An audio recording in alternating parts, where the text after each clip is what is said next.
They told you gratitude was just about saying thank you, about being polite, about pretending everything's okay. But if that were true, why do so many people still feel empty even after listing their blessings? Why do we still feel overwhelmed by pressure, drowning in noise, always chasing something more? The truth is, gratitude isn't about ignoring pain or forcing a smile. It's about seeing clearly, seeing deeply, seeing what's been there all along. And Buddhism holds the key, not to fake gratitude, but to a real, grounded thankfulness, the kind that changes how you see everything, the kind that makes your morning coffee taste sacred, your worst day feel softer, and your ordinary moments glow with meaning. Buddhist masters didn't learn gratitude from fortune cookies. They learned it from silence, from suffering, from watching leaves fall and realizing that nothing is owed and everything is a gift. They discovered that even pain can open your heart. Even emptiness can be beautiful.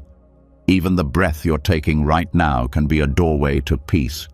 Tonight, as you listen, your mind will begin to slow.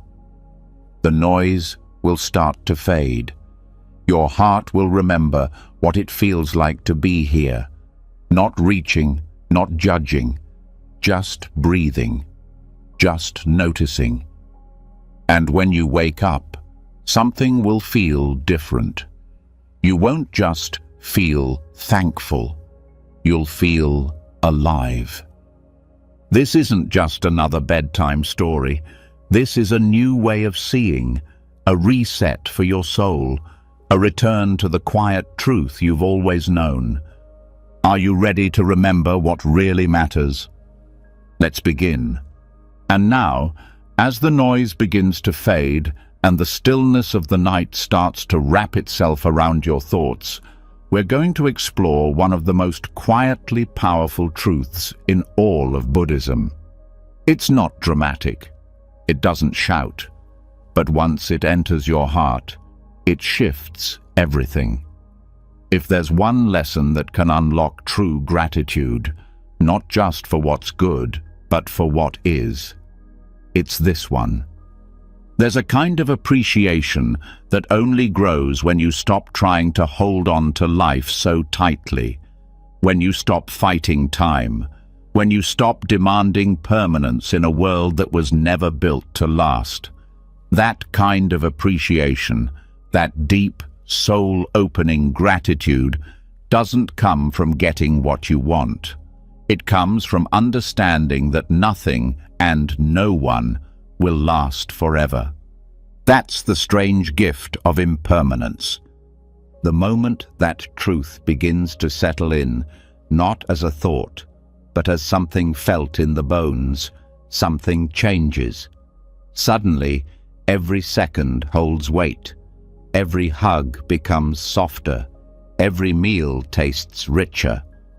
Not because anything outside has changed, but because you have. Because when permanence is no longer expected, presence becomes everything. Buddhism doesn't treat impermanence like a tragedy. It treats it like a teacher, one that whispers truths we're usually too busy to hear. Like the way a child grows up right in front of you and you barely notice. Or how the sunlight on your face today will never shine in quite the same way again. Or how the people you love are here one day and memories the next. Most people walk through life trying to freeze it, trying to hold on to moments, control outcomes, keep things from changing. But the tighter the grip, the more painful the loss. Gratitude doesn't bloom in clenched fists, it grows in open hands. And when you start to open your hands, open your eyes, open your heart, you begin to see what was always there. Life's beauty, hiding in plain sight, waiting to be appreciated. There is no deeper gratitude than the kind born from awareness that this, all of this, is temporary.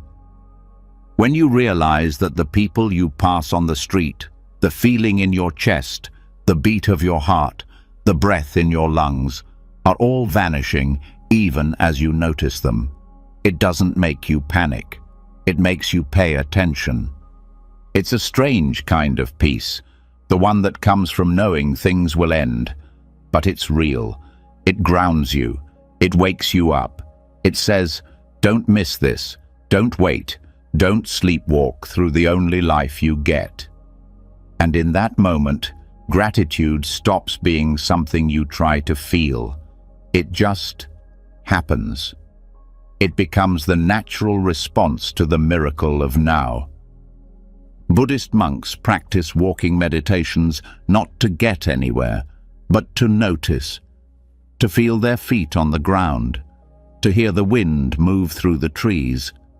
Because when every step is treated as if it might be the last, each one becomes sacred. When you stop taking time for granted, every second glows. This is not poetic fluff. It's a lived reality for those who train their minds to see, and it's available to anyone willing to pause. There's a story often shared in Zen Buddhism about a man being chased by a tiger. He runs and falls off a cliff, grabbing a vine mid-fall. As he hangs there, a second tiger waits below. And then he sees a wild strawberry growing beside him. He plucks it, eats it, and says, "Delicious." That's it. No escape, no miracle, just presence. Just the taste of the strawberry, one of the last things he may ever enjoy.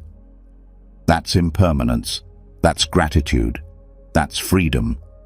Modern life trains people to delay appreciation, to say, "I'll be grateful when I have more money, more success, more stability." But Buddhism flips it.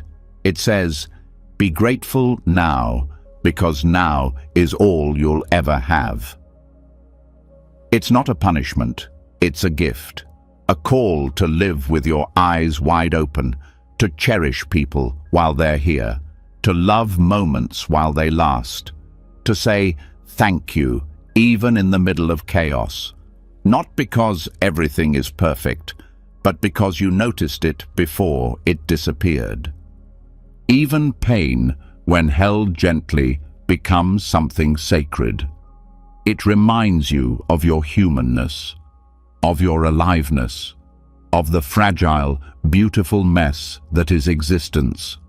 And when you realize that even suffering will pass, even sorrow will dissolve, a quiet strength takes root. You don't have to fear change. You start to flow with it. And that flow, that surrender, is where gratitude begins to deepen. In the West, people are often taught to hold on. But in Buddhist practice, letting go is the way. Not letting go as in giving up, but as in trusting the natural rhythm of life. Seasons change, bodies age, relationships shift, grief comes and goes, joy does too. Everything moves. And in that movement, there's a wisdom that no book can teach, a truth that no guru can force upon you. You feel it when a loved one passes, when a child leaves home, when the music ends and you're left with silence. And in that silence, if you listen closely, there's something that grows. It's not loud, it's not flashy, but it's real. It's the gratitude that says, "I didn't miss it, I lived it. I saw it, I loved it, and now I let it go." This lesson doesn't come easily. It requires courage to stop pretending things will last forever. It asks you to soften where you've hardened, to open where you've closed, to accept what you used to resist. But on the other side of that surrender is a kind of peace that doesn't depend on anything outside of you. It's the peace of being awake to this moment, just as it is, fleeting and full of gifts. There's something strange that happens when you stop needing things to be permanent. You start loving them more. You stop rushing. You stop numbing. You start feeling. And that feeling, even when it includes sadness, becomes something you wouldn't trade for anything, because it means you're alive, fully alive, not just existing, but truly living. Think about the last time you cried because something ended, a relationship, a chapter, a day that meant something. That ache is gratitude's twin. It's not weakness, it's proof that you noticed, that you cared, that something mattered deeply enough to hurt when it passed. And that pain, that's not something to run from, that's something to thank, because it shows that you loved. Impermanence doesn't just make us grateful for the good, it makes us grateful for the chance to feel anything at all. For the way a cold wind cuts through the air in winter, for the way sunlight dances on water, for the way a voice cracks with emotion, for every reminder that this world is temporary and breathtaking. And the beautiful paradox is this: the more you accept that nothing lasts, the more you start to truly live. You say, "I love you," more often. You listen more carefully. You stop waiting for the perfect moment and start living in the real one. You say yes to life, not because it's safe, but because it's short, and every second matters. So tonight, as you fall asleep, let this truth settle deep into your being. Nothing you have will last forever. No feeling, no problem, no possession, no person. And that's not a reason to despair. That's the reason to open your eyes wider, to hold your teacup with two hands, to feel the weight of the blanket on your body, to hear the rhythm of your breath. Gratitude begins where expectation ends, where you stop demanding permanence and start honoring presence. This is the wisdom Buddhism whispers through the teachings of impermanence, that life is not something to possess, it's something to participate in, fully, lovingly, briefly. And in that brief flicker of time between birth and death, there is everything. Let that be enough. Now breathe deeply, let your body relax, let your mind soften. And now, as that quiet truth of impermanence settles into your bones, the kind of truth that softens your grip on everything you thought you needed, the next question rises almost naturally. What about the hard days? What about the pain, the uncertainty, the disappointments that seem to strip the color from life? Gratitude in moments of beauty is easy. But what about when life feels heavy? This is where the heart of Buddhism reveals one of its most radical teachings: gratitude not after the storm, but during it. It's easy to be grateful when everything is going well, when there's a breeze on your skin, food on your plate, laughter echoing down the hallway. But what happens when things fall apart? When the job is lost, the relationship ends, the diagnosis comes, or the silence in the room feels unbearable. Gratitude then seems out of place, even offensive. And yet, that is where it holds the most power. Buddhism doesn't ask you to pretend things are okay when they're not. It doesn't ask you to smile through suffering. It asks you to sit with it, to stay, to breathe through the ache and look closer, not to judge it or wish it away, but to discover what it's teaching. Because discomfort, as strange as it sounds, is not the enemy. In fact, it's often the doorway to something deeper. The Buddha himself didn't begin his path by escaping suffering. His journey started by confronting it. Seeing sickness, old age, and death for the first time wasn't a curse. It was an awakening. The pain opened his eyes. And from that, an entirely new kind of wisdom was born. A wisdom that doesn't depend on constant joy to feel gratitude, but rather learns how to feel gratitude through the very act of being alive, in all its forms. Modern culture trains us to measure our happiness by how good we feel. But that's like judging a book by how shiny the cover is. Real life is not polished, it's messy, it's raw, and sometimes it's heavy. But in those moments, something sacred is also present, if we're willing to see it. Gratitude, when tethered to happiness alone, is fragile. It shatters the moment joy disappears. But gratitude that's grounded in awareness becomes unshakable. It doesn't depend on outcomes. It lives in presence. When life hurts, the question isn't, how do I escape this? The question becomes, what is this moment trying to teach me? And it's in that shift, from resistance to curiosity, that gratitude can enter quietly, like a soft light through a crack in the wall. You begin to see that struggle itself carries hidden gifts. That pain has the power to purify, to humble, to connect. That even confusion is a form of guidance pointing inward. There is no growth without discomfort. That's not a motivational slogan.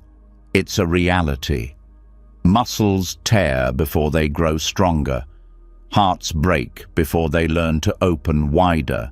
Sometimes, the thing that hurts you the most becomes the exact experience that teaches you what you needed to know all along.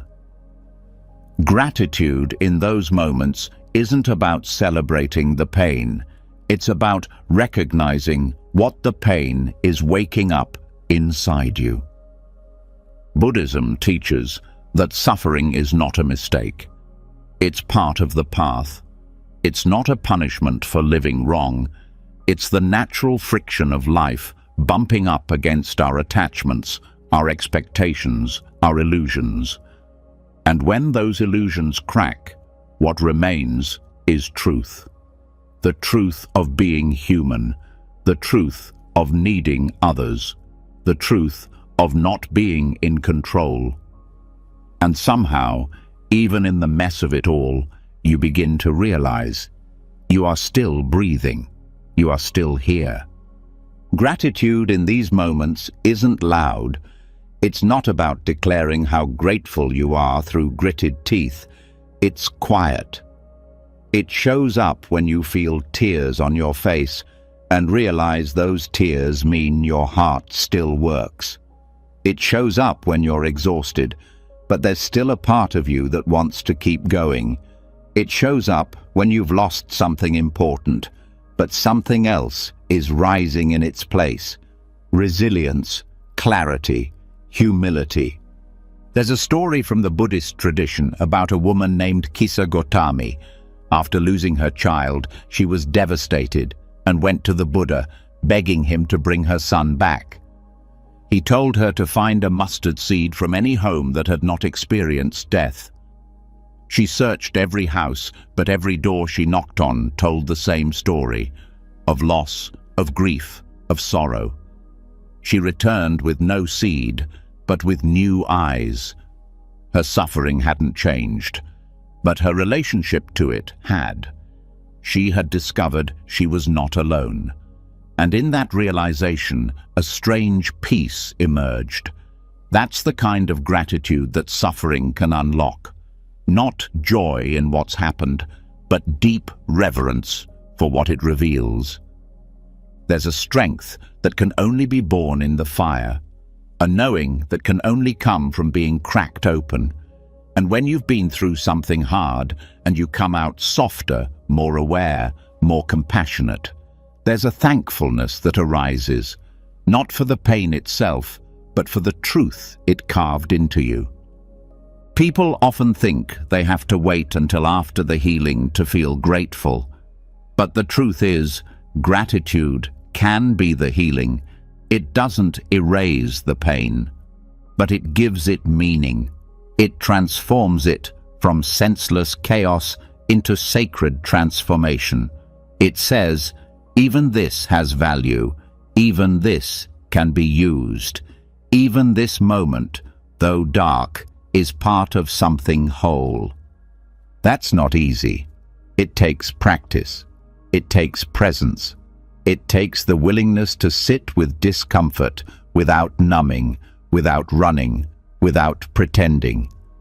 But the more you do it, the more you start to see the hidden layers within your struggles. The subtle ways life is still holding you.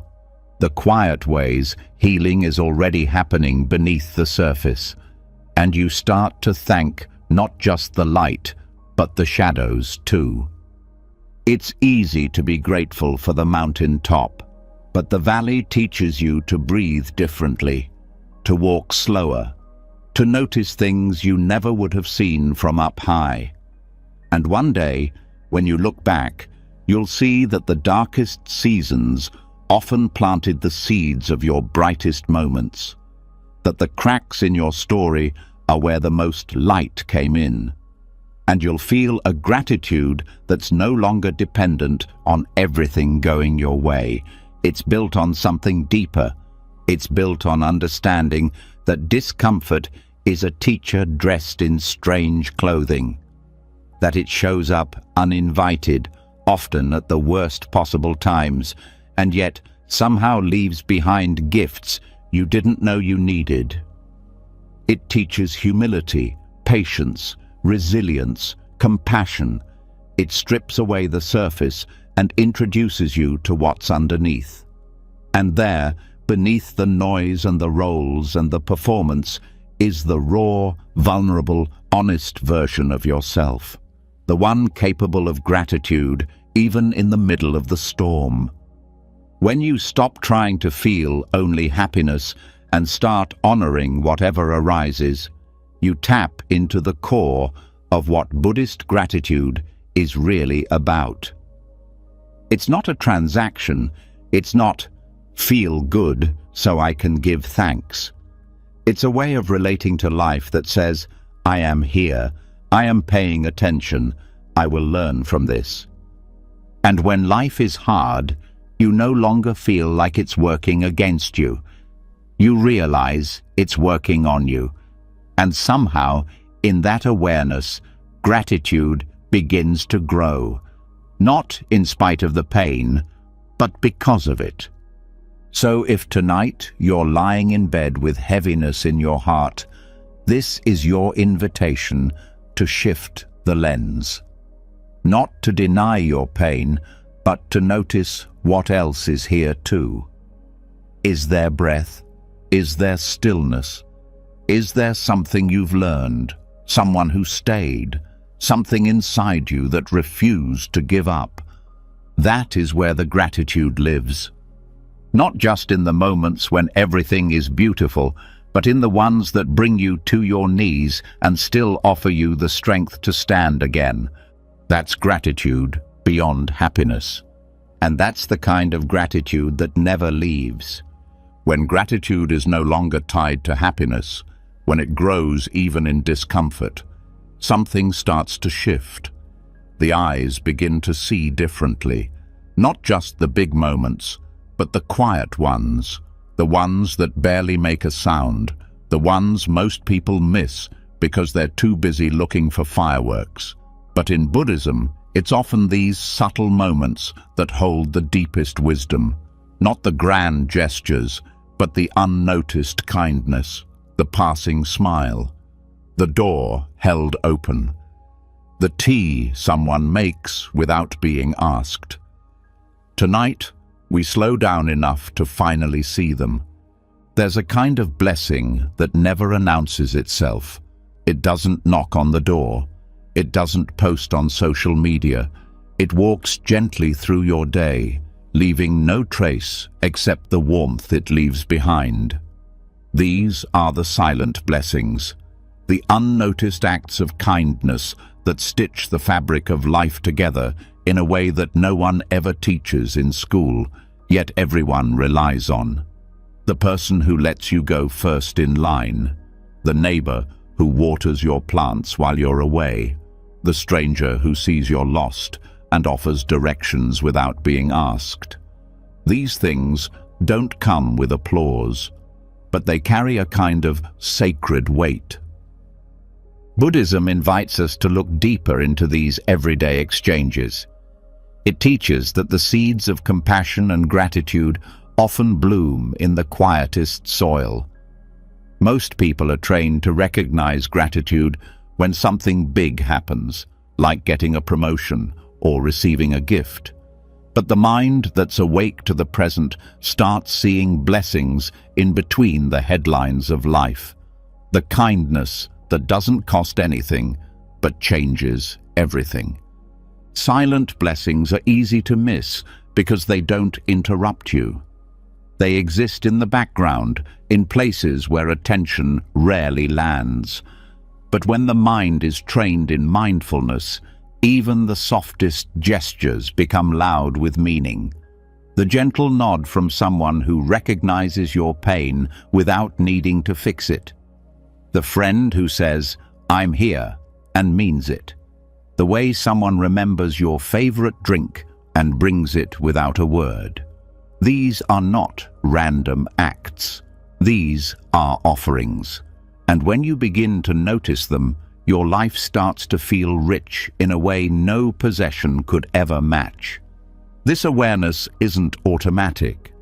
It takes a certain slowing down, a willingness to be present, to see the way your life is supported in ways you never asked for and often didn't expect. You start to notice the person who answers your emails kindly even when you're stressed.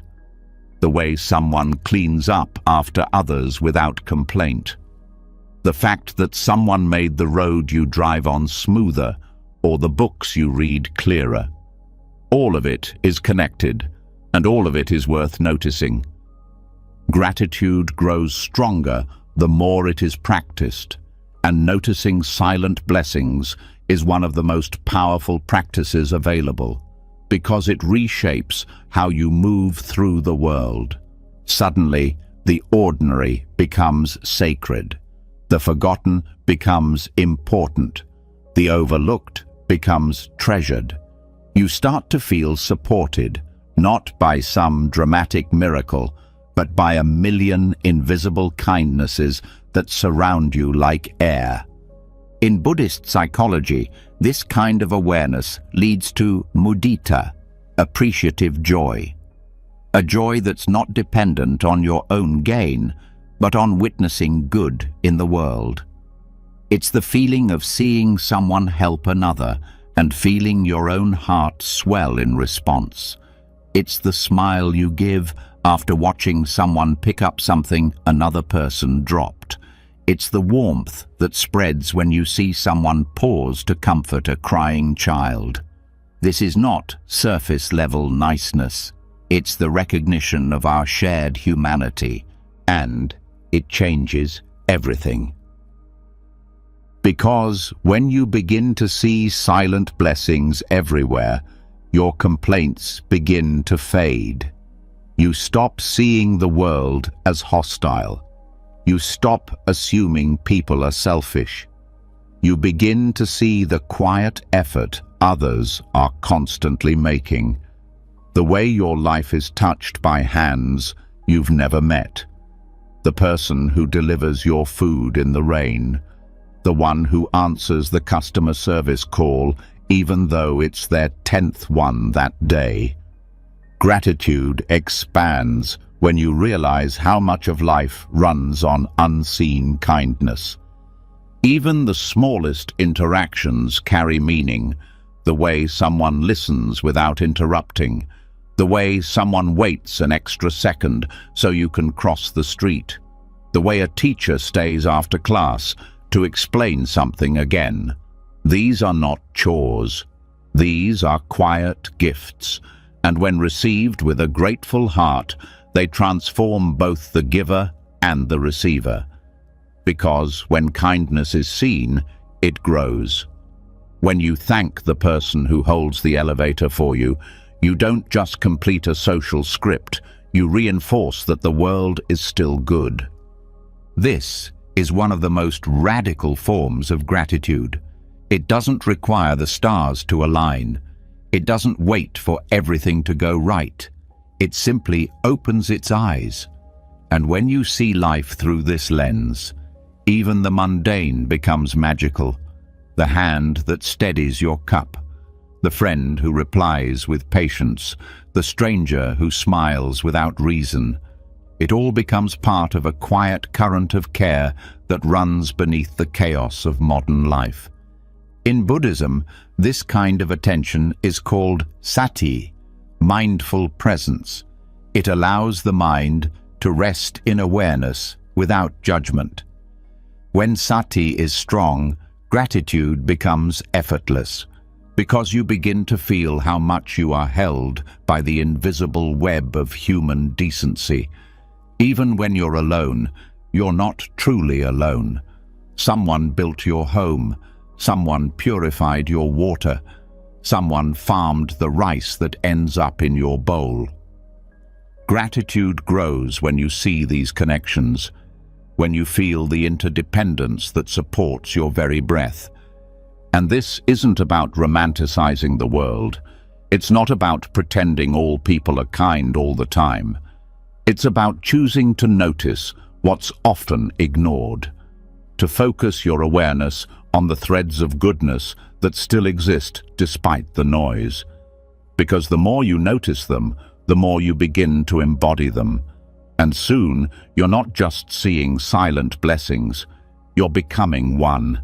You start offering help without waiting to be asked. You start listening more and judging less. You hold the door not because it's polite, but because it's an extension of the awareness you now carry. Your kindness becomes quieter, deeper, freer from ego. You don't need to be thanked. You don't need recognition. Your presence itself becomes a kind of offering. That is the Buddhist way of service, not loud, not grand, but deeply intentional. And this is the surprising part. The more you give without needing to be seen, the more connected you feel. Because it's not the recognition that creates the bond, it's the intention. The silent wish that someone else suffers a little less because you were there. That is what gives life meaning. Not fame, not wealth, but the deep inner knowing that your existence lightened someone else's load. Gratitude for silent blessings is not just about noticing others, it's about noticing how you can contribute without fanfare, how your words, your gestures, your patience, your small choices all carry power. The way you greet someone, the way you forgive without holding it over their head, the way you answer a question with care even if you're tired. These things matter. These things ripple. And when you live with this kind of awareness, your life starts to feel less like a competition and more like a sacred collaboration. The deepest gratitude is not just felt, it's lived. It shows up in how you look at people, in how you pause before responding, in how you show up even when no one is watching. These are the practices that create inner peace, because when you recognize silent blessings, the world becomes less of a battlefield and more of a sanctuary, a place where the smallest gestures carry the loudest echoes. So tonight, as you rest your head, remember this. Most of the kindness you've received today will never be written down, never posted online, never spoken aloud. But it happened. It shaped you. It held you. And tomorrow, you have the chance to pass it on, not with big announcements, but with small, silent blessings of your own. And that, more than anything, is what keeps the world turning. After learning to see the silent blessings all around, the unnoticed kindness, the quiet gestures that make life feel softer, another shift begins to unfold, a deeper one. Because the next level of gratitude doesn't come from what is given to you or even from what you notice in others. It comes from the rare, radical act of learning to accept what is. Not just the good parts, all of it. And not with resistance or regret, but with gratitude so deep it no longer needs things to be different in order to feel peace. This is where gratitude becomes a form of freedom, when it stops being a reaction to something going your way and starts being a way of relating to reality. Buddhist teachings don't ask you to love only the pleasant. They guide you to soften into the truth, even when it's uncomfortable. To stop fighting with what already exists. Because every time you say, "This shouldn't be happening," you disconnect from the present. And every time you say, "This is what's here, and I will meet it fully," you return to your power. Radical acceptance isn't about giving up. It's not passive. It's a courageous act of facing life without turning away. And when that kind of presence is met with gratitude, not forced, but chosen, something inside starts to unlock. The need to control loosens its grip. The habit of comparing, fixing, judging begins to dissolve, and you finally exhale. You no longer need life to match your plans to feel whole. You don't need every moment to be pleasant to feel grateful. Because you've realized that everything, every joy, every loss, every dull Tuesday afternoon is part of the same sacred fabric. Gratitude, in this sense, becomes a way of saying yes, not because everything is perfect, but because everything is real, and real is enough. Buddhist psychology teaches that suffering comes from resistance, from wanting life to be different than it is, from clinging to what's pleasant and pushing away what's painful. But when you drop that tug of war, when you stop arguing with the present moment, a deeper peace begins to surface, and from that peace, gratitude blooms, not because you got what you wanted, but because you finally stopped needing it. There is enormous strength in saying, "This is where I am. This is how I feel. This is what life is offering right now." That kind of honesty is the foundation of healing. And when it's paired with thankfulness, it becomes something even more powerful: liberation. Most people only feel grateful after things improve. But Buddhism teaches that gratitude is strongest when it's unconditional, when it whispers, "Thank you," even in the middle of confusion. Not for the pain, but for the clarity it can bring. Not for the hardship, but for the growth it allows. Gratitude at this level doesn't wait for the sun to come out. It stands in the rain and says, "This too belongs." Radical acceptance means no longer postponing your peace. It means not needing the next chapter to look a certain way in order to feel content now. It invites you to stop bargaining with the present moment and start embracing it. Even when it's imperfect, even when it's messy, especially then. Because what if this version of life, the one you're living right now, isn't a mistake? What if it's not a detour from your path, but part of it? When gratitude starts asking questions like that, everything softens. You stop resenting your timeline. You stop chasing better versions of yourself. You stop treating now as something to get through, and you start being here, for real. This kind of gratitude doesn't ignore pain. It includes it. It doesn't pretend everything is okay. It says, Even though this hurts, I trust it has meaning. That trust doesn't come easily. It's built moment by moment, choice by choice, but over time, it becomes the most stable thing you have. Not your circumstances, not other people, not your plans, but your own willingness to stay open. Think of all the energy that's spent trying to change what can't be changed, wishing the past were different, worrying the future won't go how you hope, judging your emotions as wrong, judging your body as flawed, judging your life as behind. Radical acceptance dissolves that entire cycle. It says, I will stop waiting for peace to arrive and start creating it from this exact moment. Gratitude becomes the tool that makes this possible. Because once you stop demanding life be different, you start to see what's already here.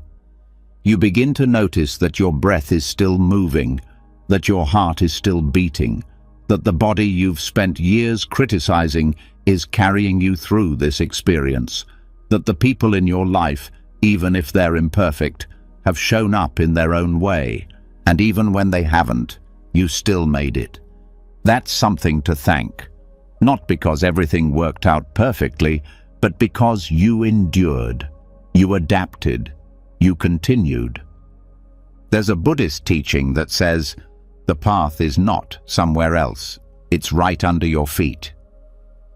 Gratitude for what is, not what might be, not what could have been, grounds you in that path. It returns you to the richness of this exact step, this inhale, this exhale, and that is the only place peace ever really lives. There's also a gentleness that comes with this kind of gratitude, the kind that releases you from the need to fix yourself all the time, the need to constantly upgrade, improve, optimize. Radical acceptance says, what if you're already enough? What if your worth isn't hidden in some future version of you? What if the fact that you woke up today is enough reason to be grateful? And what if the hardest parts of your life didn't break you, but revealed you? It's easy to be grateful when everything aligns. But that kind of gratitude is like sunlight. It disappears the moment clouds roll in. Radical gratitude is the moon. It shines even in the dark. It doesn't need perfect conditions to glow. It just needs your presence, your willingness to say, this is hard, but I'm still here, and that matters. Gratitude becomes radical when it refuses to abandon you in the storm, when it stays beside you in grief, when it whispers through tears, there is still something beautiful here. And sometimes that beauty is simple, the way a friend texts just to check in, the way your body carries you through a hard day, the way silence becomes soothing instead of scary. These aren't miracles, but they are everything. Acceptance doesn't mean liking everything. It means choosing to stop fighting with life. And gratitude helps you make that choice without bitterness. It allows you to look at your story, even the painful chapters, and say, this is mine. I lived it. I learned. I grew. And that softens the heart. It doesn't erase the past. It honors it, and it frees you to keep going with less weight. Sometimes the greatest peace comes not from changing your life, but from changing how you meet your life. Gratitude becomes the language of that shift. It turns survival into reverence. It transforms judgment into compassion. It reminds you that this moment, as flawed as it is, still holds value. And when you begin to live this way, not just during the good seasons, but in the everyday, unpredictable, messy reality of life, you begin to trust again. Not because you know what will happen next, but because you know you'll meet it fully, with a heart that's open and a mind that's grounded in truth. That is radical gratitude. That is radical peace. And tonight, as you rest deeper into this moment, may this thought echo quietly inside you. Nothing needs to change in order for you to feel free.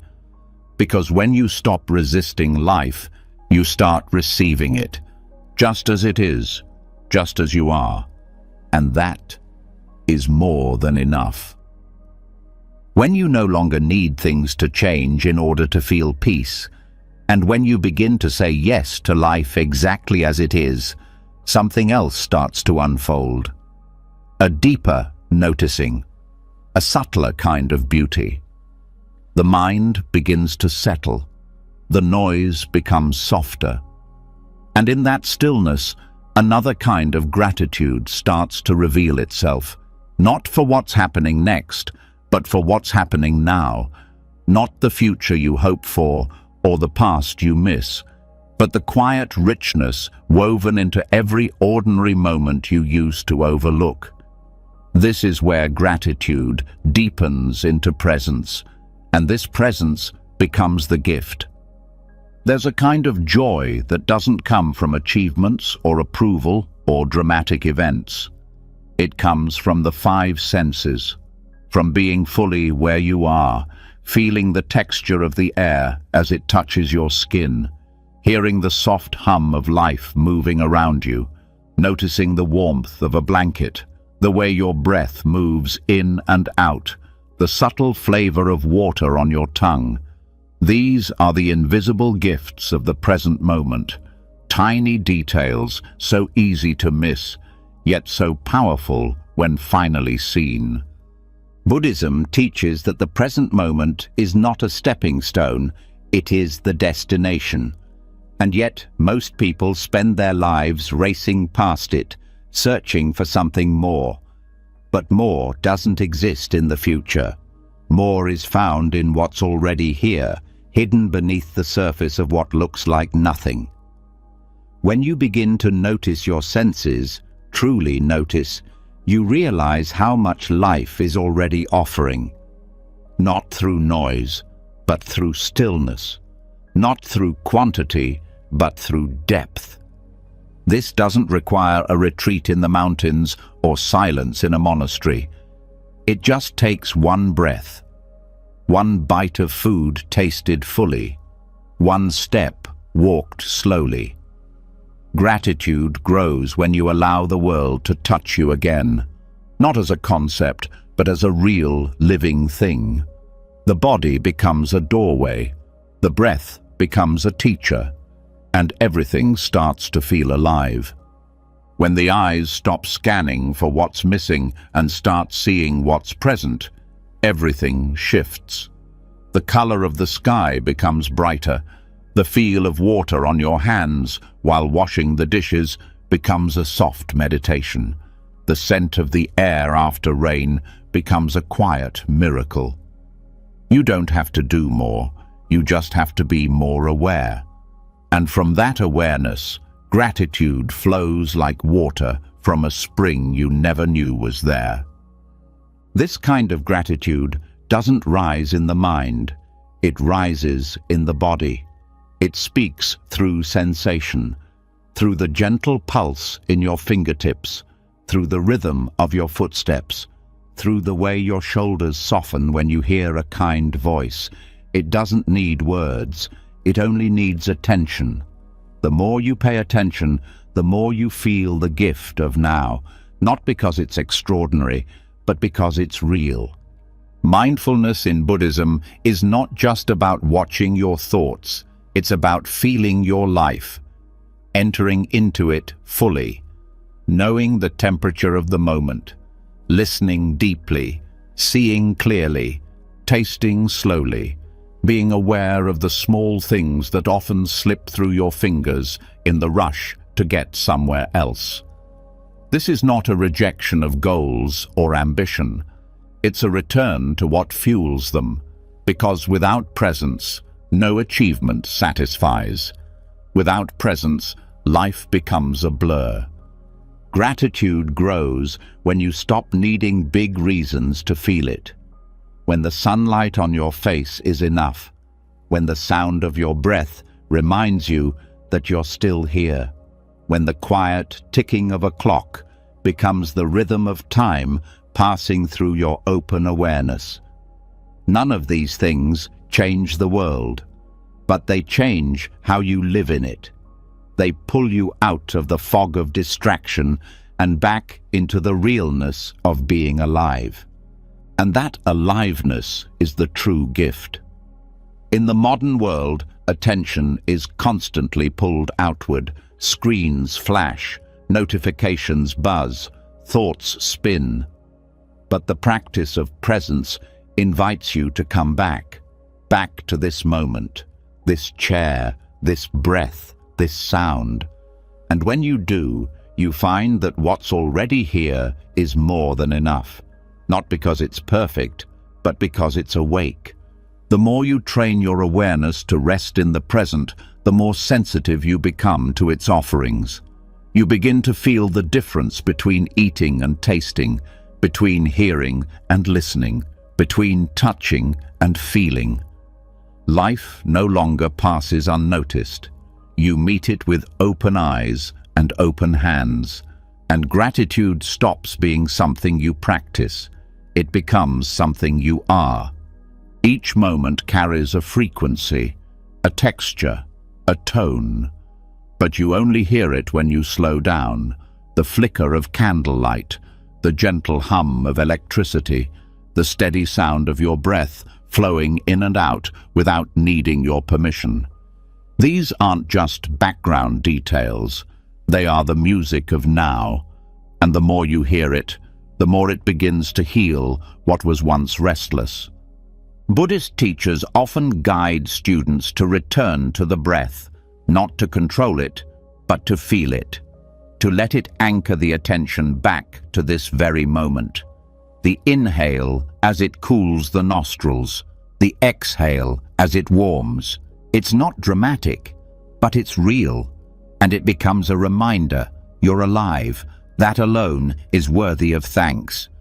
There's a softness that develops from this practice, a sense of returning to yourself, not the self that's achieving or performing, but the one that is simply here, being, sensing, noticing, the one that feels the ground beneath your feet and says, "This is enough."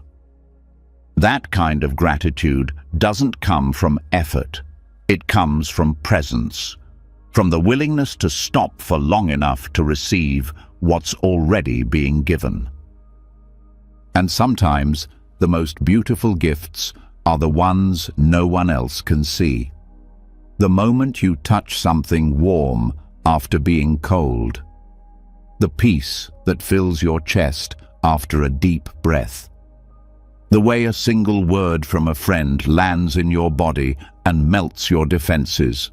These things can't be posted or measured, but they're real, and they change you from the inside out.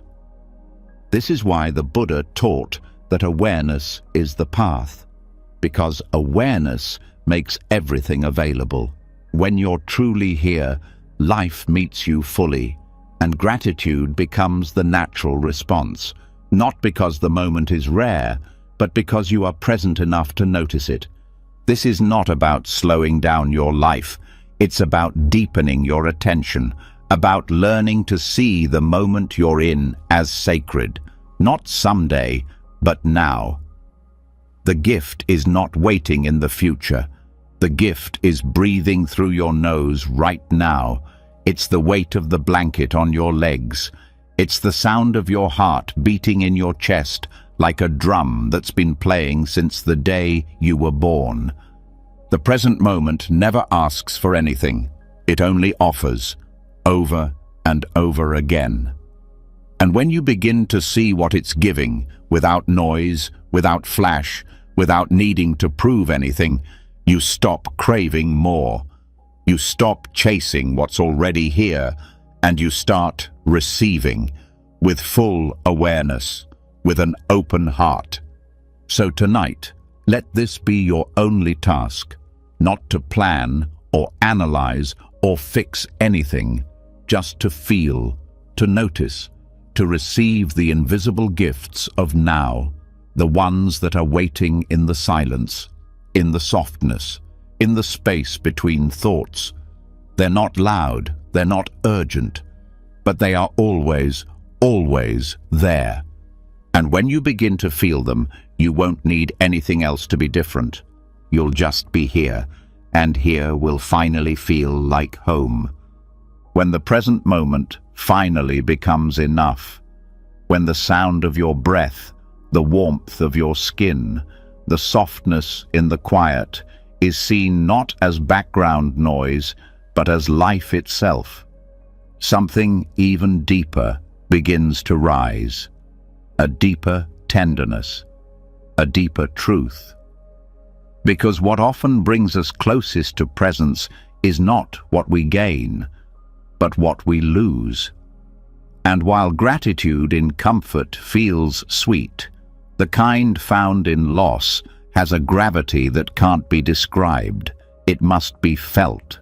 It opens you, it humbles you, and strangely, it has the power to awaken the most profound thankfulness you've ever known.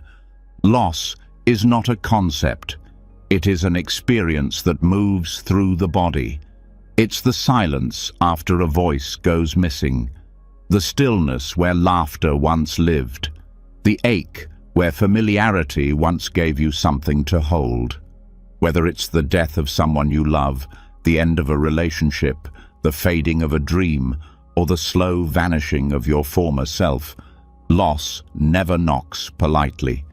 It enters without warning and rewrites the shape of your world. Buddhism doesn't deny loss. It doesn't sugarcoat it or dress it up. It meets it directly. The teachings begin with the first noble truth. Life involves suffering, not to depress or discourage, but to speak honestly about what it means to be human. And within that honesty is the seed of awakening, because when we stop pretending we're immune to loss, we stop being surprised by it. And when we stop being surprised, we start paying closer attention to what's still here. Gratitude through loss doesn't come from denying pain. It comes from fully feeling it, from letting the sadness say what it needs to say, from holding the grief gently, like a guest who didn't plan to stay but needs to be seen. In Buddhism, there's no pressure to move quickly through sorrow. In fact, there's deep respect for the way grief unfolds, slowly, quietly, honestly, and as it unfolds, it often reveals something underneath: clarity. Clarity that shows what mattered, who mattered, what remains, and what was never truly lost to begin with. When something is taken away, the mind naturally rushes to fill the space. But Buddhism invites you to pause, to sit with the empty chair, the unanswered phone, the quiet moments where a familiar presence is no longer found. Because in that pause, something unexpected begins to rise. Not just sadness, but reverence. Reverence for what once was. Reverence for how deeply you felt. Reverence for the fact that you loved enough to feel this kind of loss. There's a Zen proverb that says, "Let go or be dragged." But letting go in Buddhism doesn't mean forgetting. It doesn't mean erasing the past or pretending something didn't matter. It means loosening your grip on what can no longer be held and gently placing your hands over what remains. Because something always does. A memory, a lesson, a kindness you now extend more freely. Gratitude doesn't require you to be over your loss. It simply invites you to look again, to notice the new shape life has taken. Sometimes the people who leave this world leave something behind that can never be taken. The way they made you laugh, the way they made you feel seen, the way they shaped your perspective. Gratitude grows when you stop focusing only on what's gone and start honoring what remains. And not just in your memory, but in your behavior, in your presence, in how you show up now. In Buddhism, there's the concept of continuation, that nothing truly ends. Everything becomes something else. The leaf that falls becomes part of the soil that feeds the tree. The tears that fall become part of the healing that helps someone else. Even your sorrow, when seen with gentle eyes, becomes a kind of offering, a reminder to others that love always leaves a trace. Gratitude through loss is not flashy. It's quiet. It's the moment you notice the sky and feel your loved one in the light. It's the smell of something familiar that pulls a name from your heart. It's the silence that used to hurt, but now brings peace. It's the day you laugh again, not because the pain is gone, but because it's no longer the only thing you feel. Loss teaches you to pay attention differently. You no longer assume anything will last. You no longer expect time to wait. And because of that, every moment becomes more vivid. Every conversation becomes more sacred. You stop holding back. You say the words. You listen with both ears. You cherish the now, not out of fear, but out of deep, living gratitude for what is still possible. There's a Buddhist practice known as Maranasati, or Death Awareness Meditation. Practitioners reflect daily on the fact that life is fragile, not to become morbid, but to become awake, to stop postponing love, to stop delaying presence, to stop assuming there will always be more time. This awareness doesn't create despair. It creates urgency to live fully. It deepens the gratitude for the breath you still have. In the heart of grief, the teachings say, feel everything. Do not rush. Do not numb. Do not perform strength. Instead, let the sadness become part of your path. Let it soften your edges. Let it open you to others who are hurting. And as it does, you begin to notice things you couldn't before.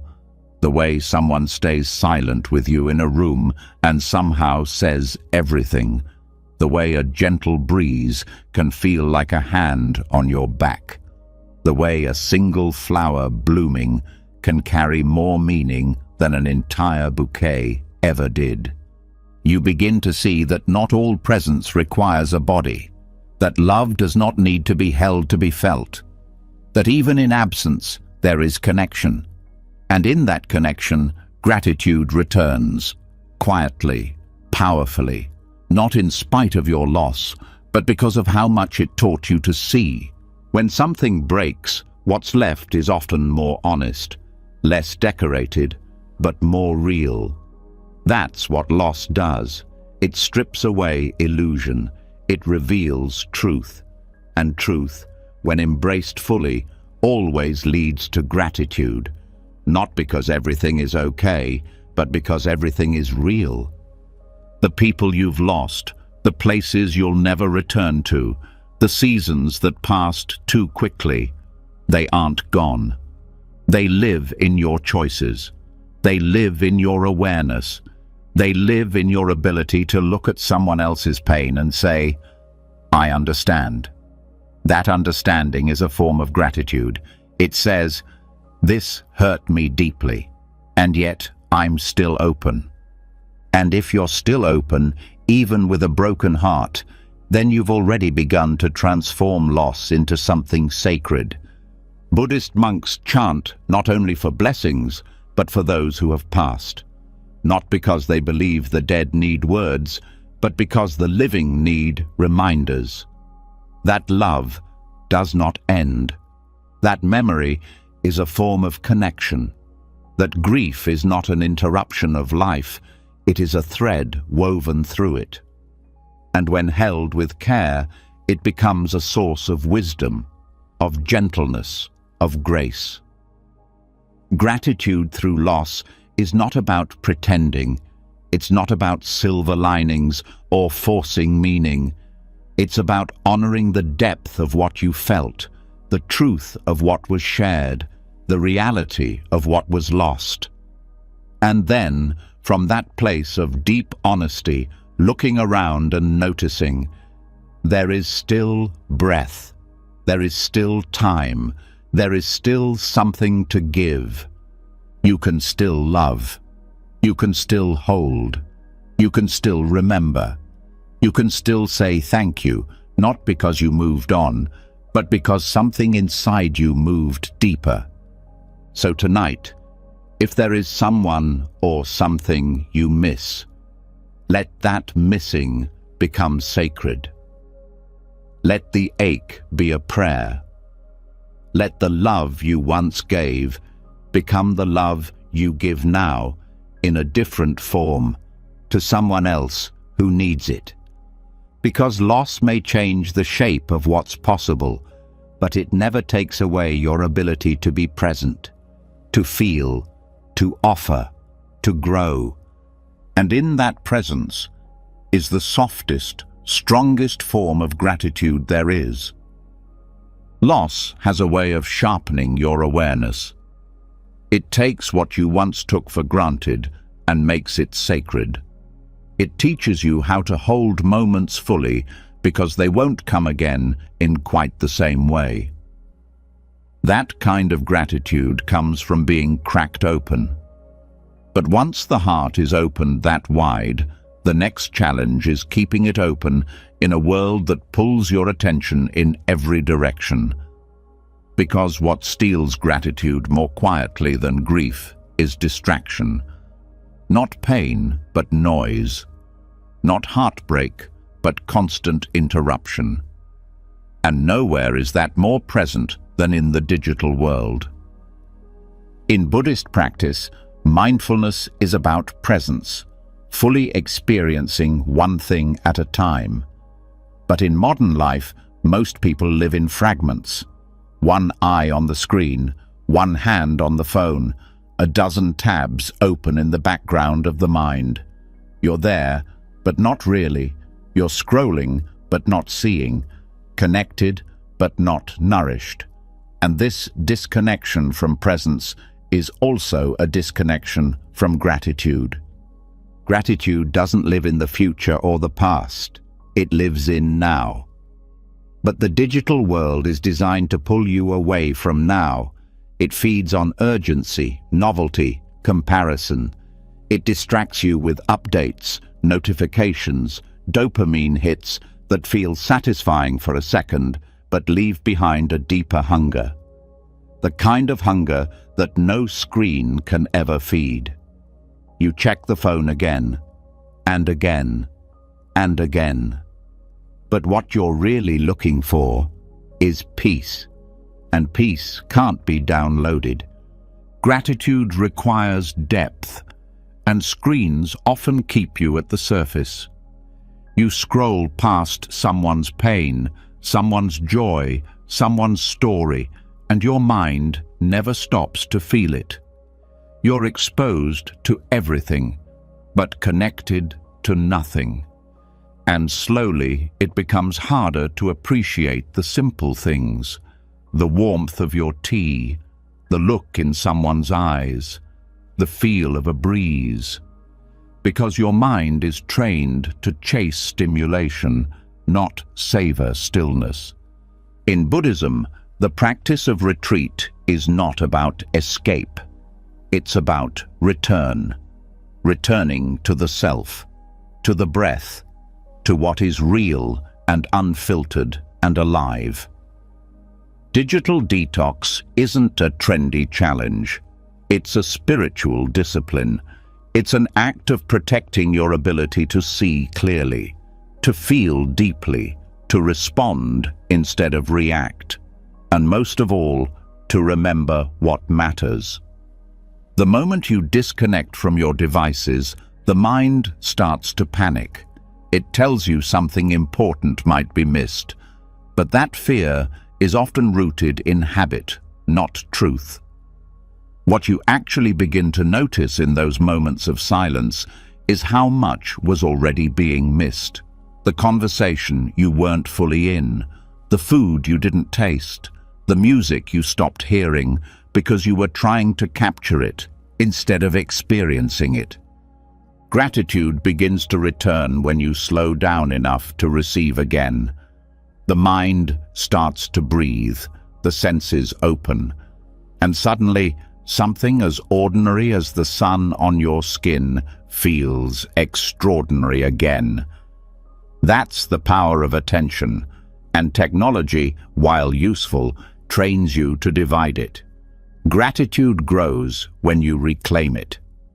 Buddhist monks often live without personal phones, not because they reject modernity, but because they've chosen depth over distraction.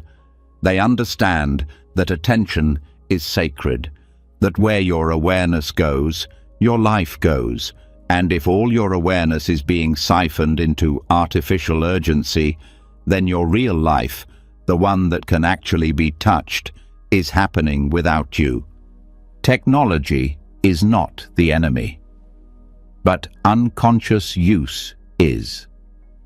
When you reach for your phone without knowing why, when you refresh a screen hoping for something that never satisfies, when you fall into a hole of other people's lives and forget to show up for your own, that's where gratitude disappears, not in big moments, in small, subtle leaks of presence.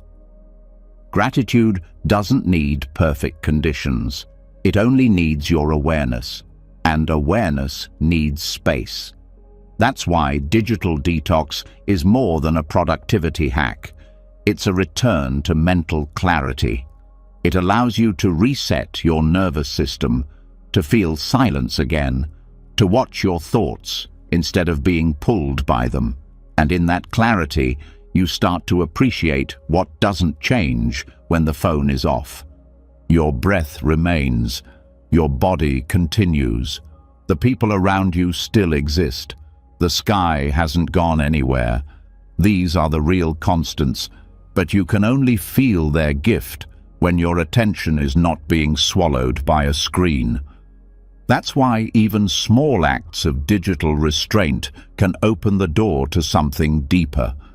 Turning off notifications, leaving the phone in another room, taking a walk without anything to capture, eating without multitasking. These acts seem small, but they carry a powerful message. I am here, and being here matters. Gratitude requires presence, and presence requires space. Without space, the heart gets crowded, and a crowded heart cannot feel deeply. That's why detoxing from digital noise is not just helpful, it's healing. It clears the static so you can hear again, not the news, not opinions, but the soft, steady voice of life moving through you. The part of you that remembers how to feel wonder, how to notice beauty, how to give thanks for something as simple as silence. There's a kind of loneliness that doesn't come from being alone. It comes from being disconnected from yourself. And screens, when used mindlessly, amplify that disconnection. You're surrounded by people's highlight reels, but can't remember the last time you felt truly connected to your own joy. That kind of detachment leads to restlessness, to emptiness. But when you unplug, even briefly, you begin to feel your own rhythm again, your own heartbeat, your own thoughts, uninterrupted. And in that reconnection, gratitude finds a home again. Buddhist practice encourages direct experience, not filtered through cameras or curated through captions, just raw, honest being. What does this moment feel like? What is your breath doing right now? Can you feel your feet touching the earth? These questions don't lead to knowledge, they lead to presence, and presence leads to gratitude, not because everything is ideal, but because it's real. One of the most powerful things you can do for your inner peace is to reclaim your attention, to stop giving it away so easily, to realize that your ability to focus is not just a skill, it's your life force. And every moment you take back from distraction is a moment that can be filled with wonder, with awe, with thanks. So the next time you feel the urge to check something, pause. Ask, what am I really looking for? Often the answer is connection, meaning, validation. But the truth is, what you seek out there has always lived in here, in your breath, in your senses, in your stillness. And when you come back to that, you don't just find peace, you find a gratitude that doesn't rely on updates or likes or responses. It rises from a deeper place, from being fully, completely here. So tonight, as you begin to rest, allow yourself the luxury of disconnection, not from others, but from distraction. Let your breath become more interesting than the next scroll. Let the weight of your body on the bed feel more grounding than any headline. Let the silence between these words guide you home to the present. That's where your gratitude lives, and it's been waiting for you all along. After stepping away from the constant pull of screens and rediscovering the quiet power of attention, something begins to settle. The noise fades, the urgency loosens, and in its place grows a different kind of awareness, an awareness that doesn't want more, but starts asking a harder question. What if this is already enough? Because maybe the issue was never that life wasn't full, but that we were too distracted to notice its fullness. And in Buddhism, that noticing of what's already here, already working, already beautiful, is not just wise, it's liberation. Enough is not a place. It's a feeling, a state of inner clarity that doesn't depend on your bank balance, your achievements, or how much applause you receive. It is the silent realization that chasing more was never the path to peace, and that peace, ironically, was always waiting beneath everything you thought you needed. The Buddhist path doesn't condemn success or ambition, but it warns of craving, of the restless hunger that tricks you into believing happiness is always just one step away. Contentment is not laziness. It's not settling. It's the radical act of pausing and looking around and saying, right now, there is enough. It's the realization that more stuff, more titles, more control doesn't bring more freedom. It often brings more attachment, more stress, more confusion. And when the mind is clouded by that, gratitude suffocates. The Buddha called this craving tanha, a thirst that has no end. The more it is fed, the more it grows. You chase the next thing, then the next, and you tell yourself it's normal. But deep down, a quiet voice begins to whisper, this isn't it either. You reach the goal, and instead of peace, you feel emptiness wrapped in accomplishment. Buddhism doesn't ask you to stop wanting. It asks you to look closely at your wants and ask, where are they leading me? Gratitude grows when wanting fades. Not because you have nothing, but because you've finally looked at what you do have. Your breath, steady and loyal. A mind capable of reflection and change. A heart still open despite what it's been through. A sunrise you didn't have to pay for. A friend who still listens. Enough is not measured in abundance. It is measured in awareness. There's a reason monks own so little. It's not about rejecting comfort. It's about not needing excess to feel alive. When the mind is trained to see enough in the smallest things, joy becomes easy to access. A simple bowl of food becomes a blessing. A quiet walk becomes a celebration. You begin to see that you are not poor in experience. You've just been overlooking the value of what's already in your hands. Modern culture thrives on dissatisfaction.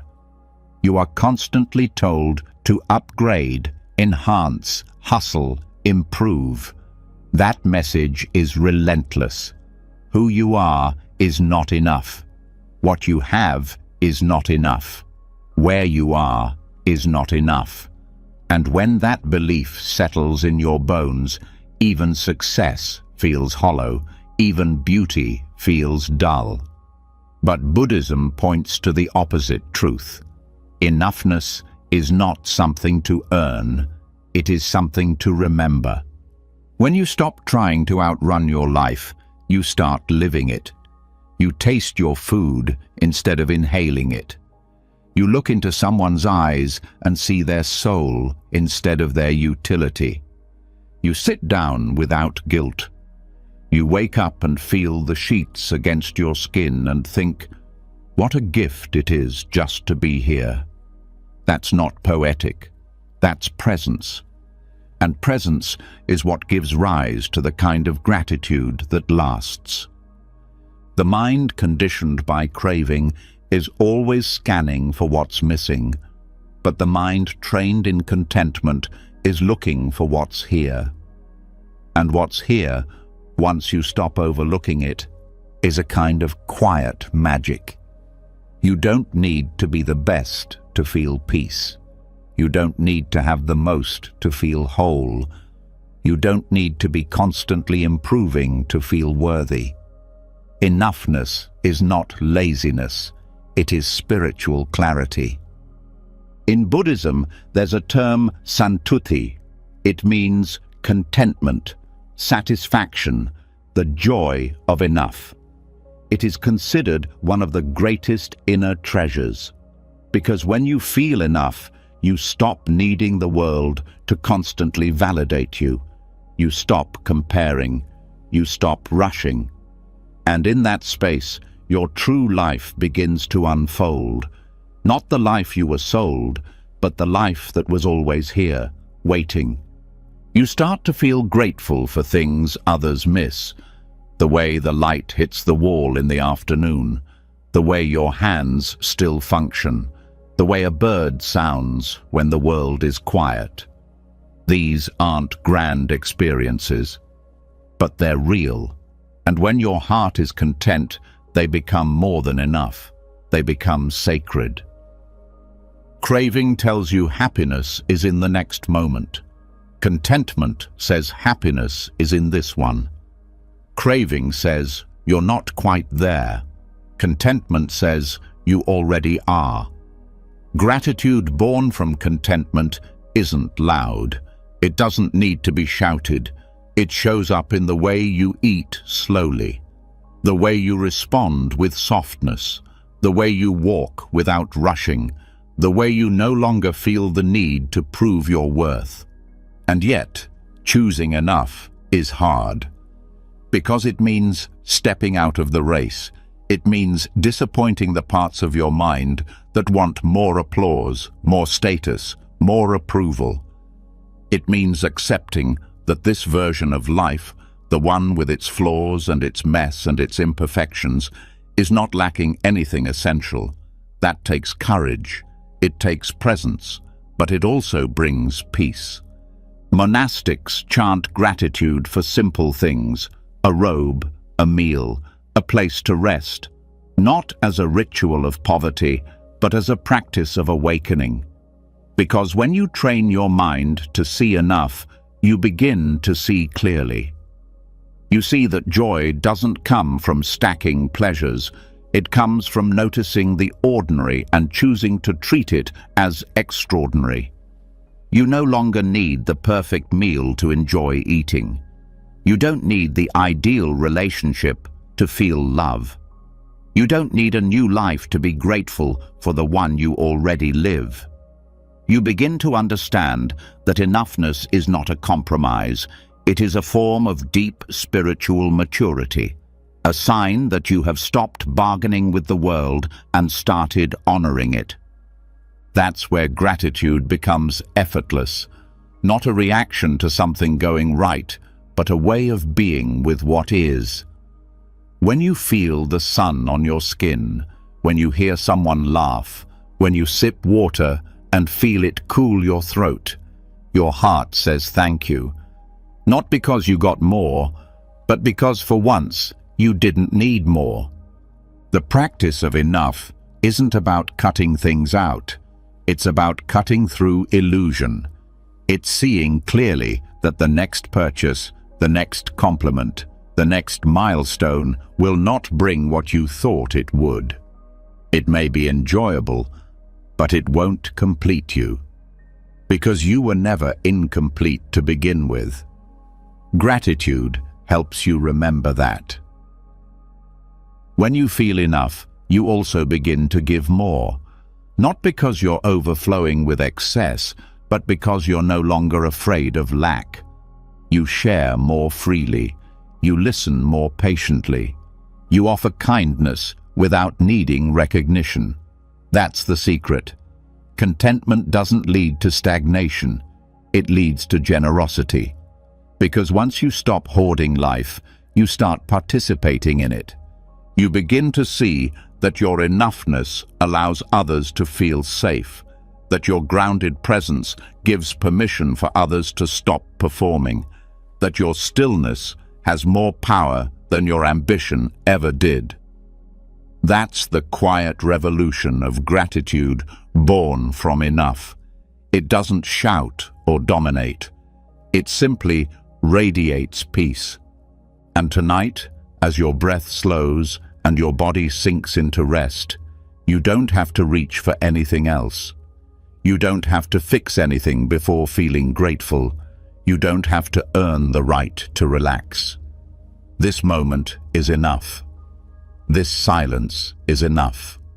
This life, with all its beauty and brokenness, is enough. And so are you. When the chase for more finally quiets down and the heart rests in the simplicity of enough, something rare begins to surface. A stillness that had been waiting underneath all along. Not boredom, not loneliness, but silence. And in that silence, a new kind of space opens up. Space that isn't asking to be filled, but simply noticed.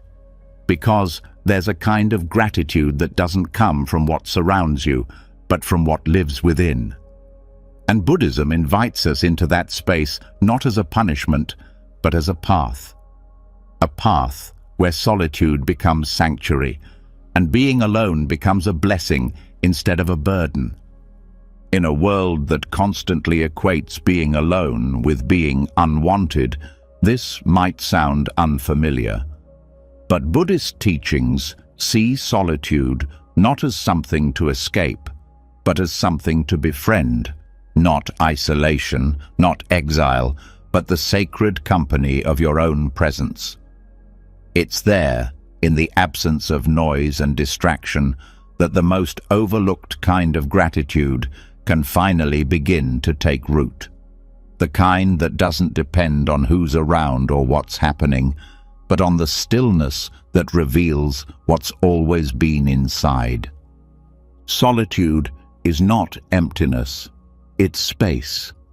Space to see your own thoughts without interference, space to feel your own breath without distraction, space to explore who you are when no one is watching. And in that honest space, something starts to shift. The discomfort begins to ease, the mind softens, and without the need to perform, a quiet truth begins to speak. You are already whole. Buddhist monks often spend long periods in silence, not as withdrawal from life, but as a deep engagement with it. They walk slowly. They eat mindfully. They sit with their own minds hour after hour, not to escape the world, but to understand it more clearly. They're not running from people. They're returning to the self beneath all the roles and labels. And that return brings clarity, not in grand revelations, but in subtle recognitions.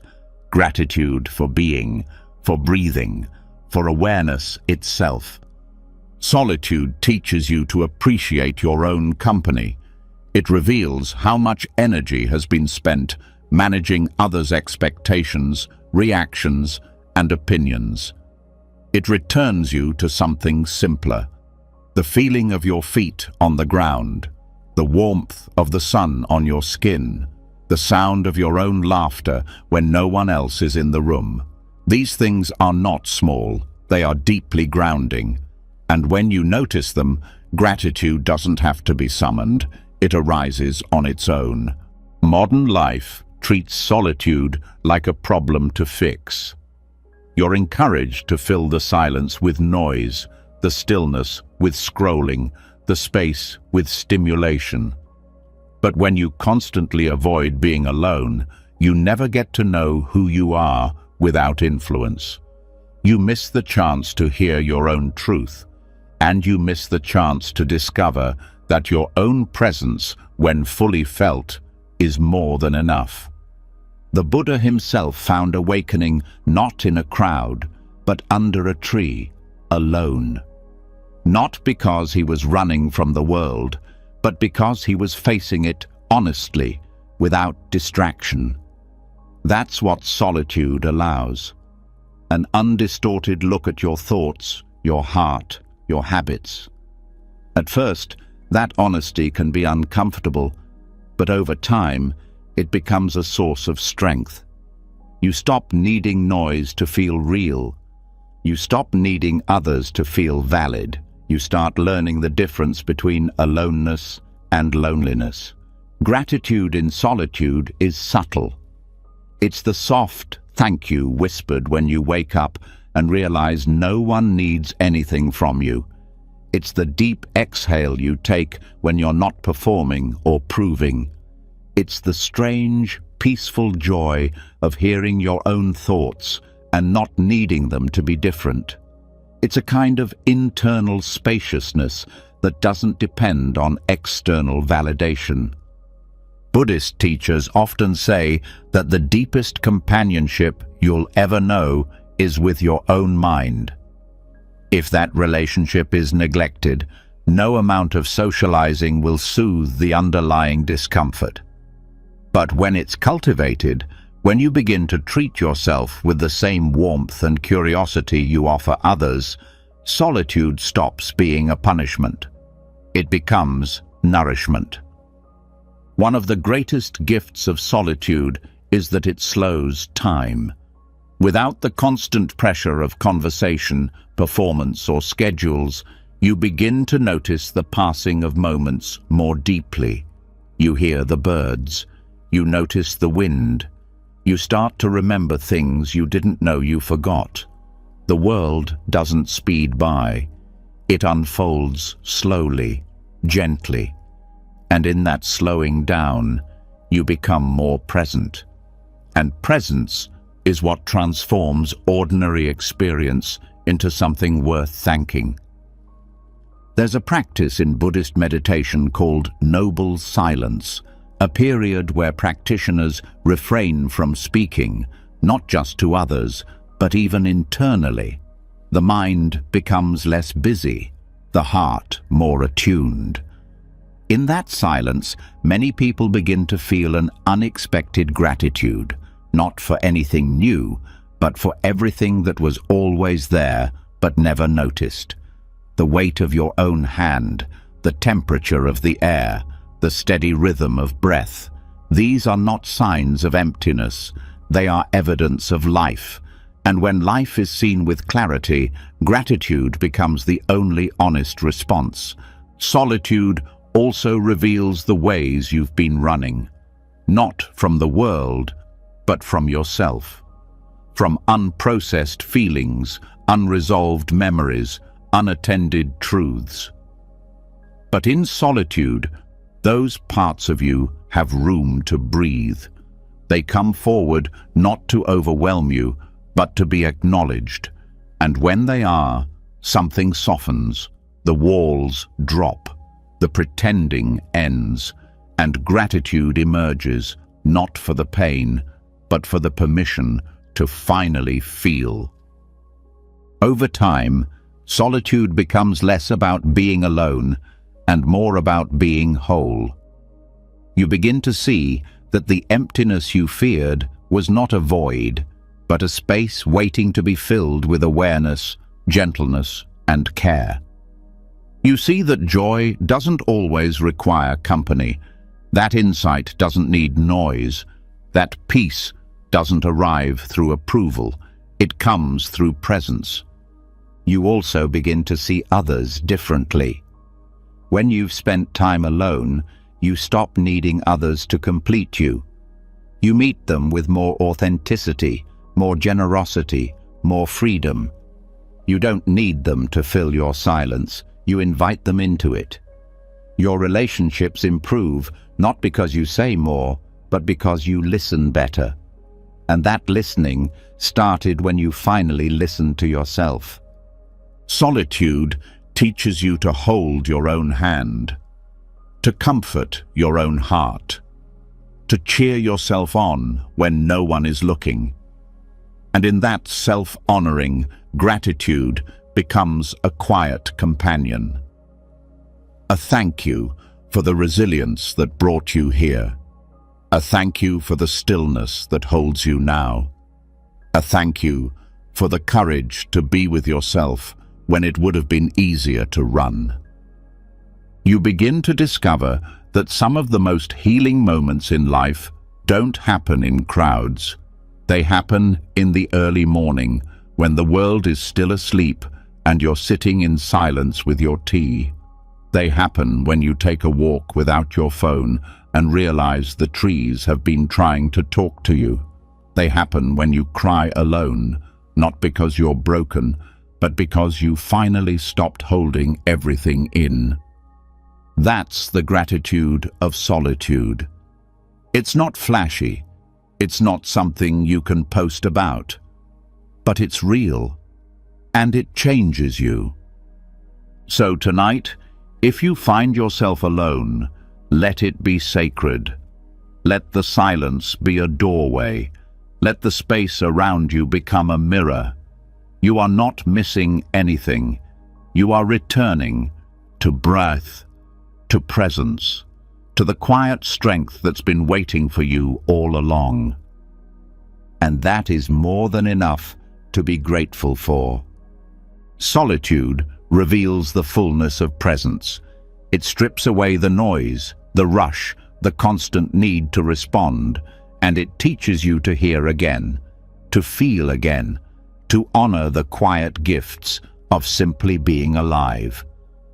But there's one place where that presence can take on even deeper meaning, one daily ritual that is often rushed, often ignored, and yet holds the power to reconnect you to life itself. Eating. Because in every bite, there's a story, a history, a chain of life that has moved across fields, hands, air, and time to reach your plate. And when seen clearly, eating becomes more than nourishment. It becomes a prayer of gratitude. The act of eating is one of the most overlooked opportunities to practice mindfulness. In modern culture, it's often done with a screen in front of the eyes or a task list in the mind. It becomes automatic. Chew, swallow, move on. But in Buddhist thought, eating is sacred, not because of what is eaten, but because of how it's received. It's a chance to pause, to feel, to return to the body, and most of all, to recognize the interconnection that makes each meal possible. The first step in mindful eating is to stop, to actually look at the food in front of you and recognize that it didn't just appear. Someone grew it, someone harvested it, someone packed it, someone transported it, someone prepared it. Countless lives, seen and unseen, contributed to what is now resting in your hands. That awareness shifts the experience. The meal becomes more than a routine. It becomes a reminder of how deeply everything is connected. Buddhist monks begin their meals with reflection, not as a formality, but as a way of aligning the heart with gratitude. They ask, "Am I worthy of this food? Have I contributed today? Will I eat with mindfulness, not greed?" This reflection isn't about shame, it's about awareness. It invites the eater to slow down, to honor the food, and to meet it with presence rather than mindlessness. When you take your first bite with awareness, something changes. The flavor deepens, the texture becomes clearer, the experience becomes richer, and this richness isn't because the food changed, it's because you did. The gratitude grows not just for the taste, but for everything that had to happen for you to taste it at all. The soil, the sun, the rain, the labor, the moment. It all comes together in that bite. Gratitude through mindful eating isn't limited to gourmet meals. In fact, the simplest foods often reveal the most. A warm bowl of rice, a slice of bread, a piece of fruit.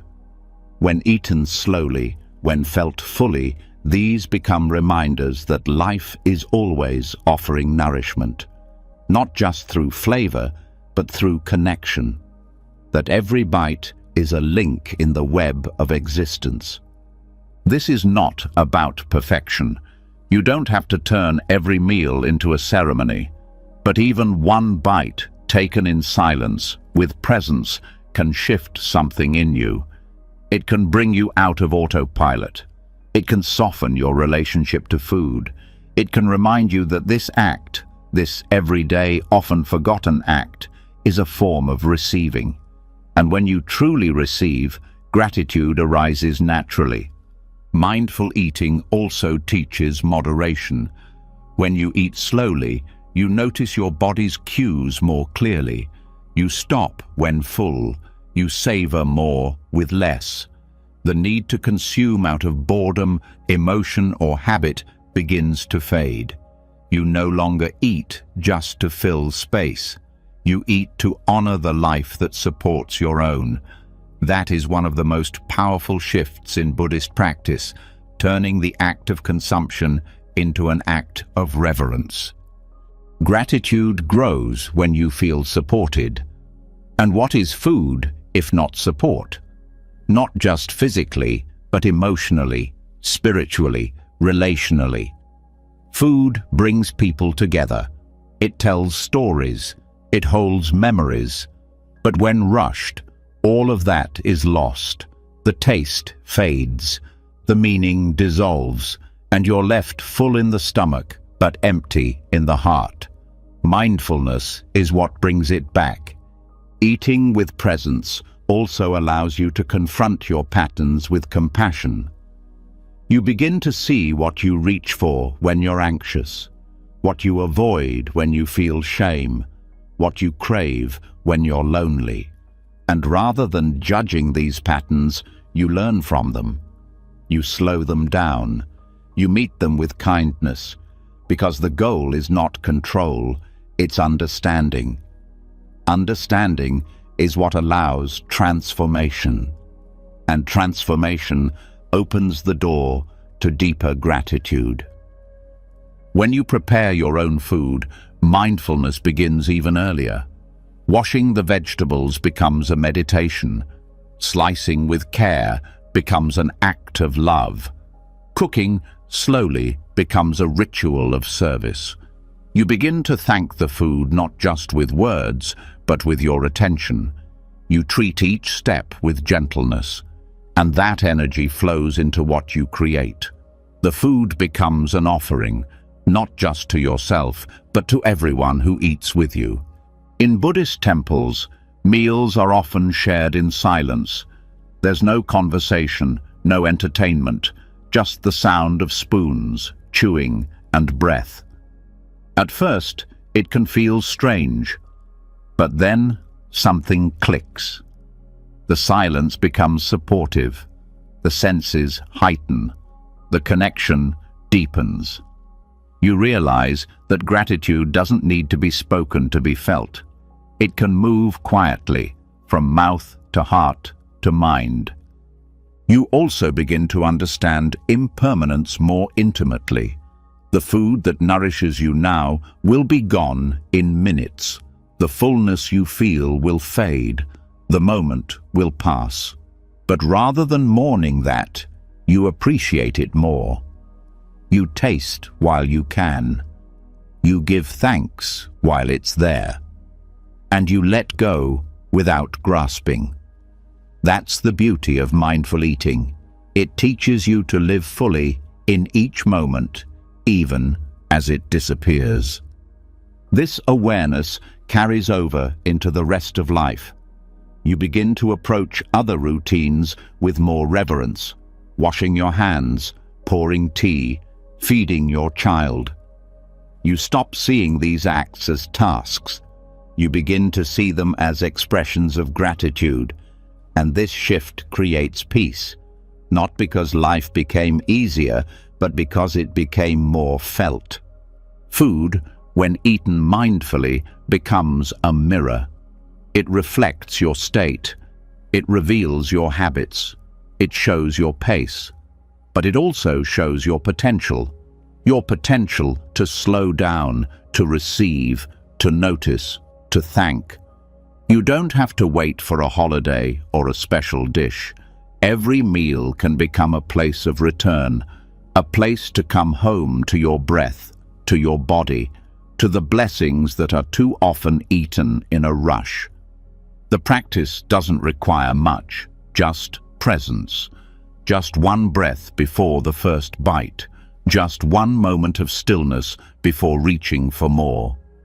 That's all it takes. Gratitude doesn't grow in quantity. It grows in attention, and that attention, when given freely, turns even the simplest meal into something sacred. So, the next time you sit down to eat, pause. Feel the weight of the bowl, the warmth of the steam, the colors, the scent, the texture. And then take a slow bite. Taste fully. Swallow completely. Feel the nourishment reaching your body, and let your heart whisper the quiet truth. This is enough. This is a gift, and I am grateful. Because gratitude, at its core, is not about what you have. It's about how deeply you receive what's already been given. After rediscovering the sacredness in each bite of food, after learning to slow down long enough to honor the simple act of nourishment, something else becomes easier to feel. A deeper thread. A quiet realization that every meal, every ingredient, every step in the ritual of eating involved countless lives, most of whom we'll never meet. That's where the practice of gratitude naturally begins to expand, not just for what is in front of you, but for everyone and everything behind it. Gratitude moves outward, and in Buddhism, this expansion leads to one of its most profound insights: interdependence. The understanding that no one lives in isolation and nothing is truly done alone. Gratitude becomes transformational when it's no longer limited to personal blessings, when it starts to touch the invisible hands that have made your life possible, the people whose names you'll never know, the strangers who grew your food, paved your roads, delivered your packages, built your home, kept the power on, cleaned the streets. These are not extras in the background of your story. They are the fabric of it. And Buddhism teaches that when this truth is deeply seen, the ego softens and the heart expands. Interdependence, or paticca samuppada in Buddhist terms, is the recognition that everything arises because of everything else. Nothing exists independently. A tree needs sunlight, soil, water, wind, time. A human being needs language, culture, shelter, care. Even your thoughts are shaped by experiences you didn't choose. You didn't invent the alphabet. You didn't create the internet. You didn't build the chair you're sitting on. You are being supported right now by thousands of forces, some seen, most unseen. This is not meant to overwhelm. It's meant to awaken a deeper kind of gratitude, one that bows silently to the people you may pass on the street without a second glance, one that respects the janitor as much as the doctor, one that sees the value of each link in the chain, knowing that when even one link is missing, everything changes. The mind conditioned by separation says, "I did this myself." The mind trained in interdependence says, "I walk on the efforts of others." And from that view, even the most routine things begin to glow with appreciation. That cup of tea, it took hundreds of people to make possible, from the farmer to the factory worker to the truck driver to the shopkeeper. Gratitude then becomes not just a feeling, it becomes a lens, a way of seeing the world with new eyes. When you start thanking strangers in your heart, something shifts in your energy. You stop seeing the world as full of enemies or competitors. You begin to feel held, supported, connected. That connection doesn't require conversation. It doesn't need to be returned. It just needs to be felt. And when it is, even traffic feels different. Even waiting in line becomes a reflection of human rhythm, not as an inconvenience, but as a shared experience. Buddhism emphasizes compassion not as a concept, but as a direct result of understanding interdependence. When you see clearly that your well-being is tied to others, it becomes natural to wish them well. Even if they'll never know, even if they'll never thank you back, because the point is not to be seen as good. The point is to recognize goodness as a shared responsibility. There is a practice in some Buddhist traditions where practitioners dedicate the merit of their meditation to all beings, not just friends or family, but all living things. This isn't symbolic. It's a direct act of gratitude, a way of saying, because I benefit from the labor and kindness of others, I give this moment of peace to the whole. That's how wide Buddhist gratitude is. It doesn't stop at the self. It keeps moving, rippling outward. This doesn't mean ignoring injustice. It doesn't mean pretending the world is always kind. It means holding both truths at once, the pain and the beauty, the failure and the effort. Gratitude in this context is not naive. It is clear-eyed. It sees how systems work. It sees who is often invisible, and instead of forgetting them, it includes them. It thanks them. Silently, yes, but sincerely. Interdependence also dissolves arrogance, the sense that one person deserves more than another, that your success is solely your own, that you are separate from the people who seem to have less. In Buddhism, this illusion of separation is called avidya, ignorance. And the practice of seeing connection is what dispels it. It's what allows the heart to open wider, not because you were told to, but because you finally see the truth. We rise and fall together. Gratitude for unseen connections also brings healing. It softens loneliness, because even when you are physically alone, you are not unsupported. Someone built the phone you use, someone stitched your blanket, someone raised the animal or grew the grain that feeds you. You are not disconnected. You are held in a vast web. And when you remember that, the ache of separation begins to ease. This awareness makes you walk differently through the world. You start to hold doors a little longer. You make eye contact with the cashier. You give a silent nod to the sanitation worker. You begin to say thank you, not always out loud, but in your presence, in your choices, in the way you carry yourself. Gratitude becomes embodied. And the beauty is, this kind of gratitude is available at all times. It doesn't depend on good moods or good weather. It only depends on seeing. Seeing the intricate, sacred chain of cause and effect that makes each moment possible. And when you see it, gratitude no longer feels like a practice. It feels like a response, a natural response to the truth of being alive in a world where everything, somehow, supports everything else.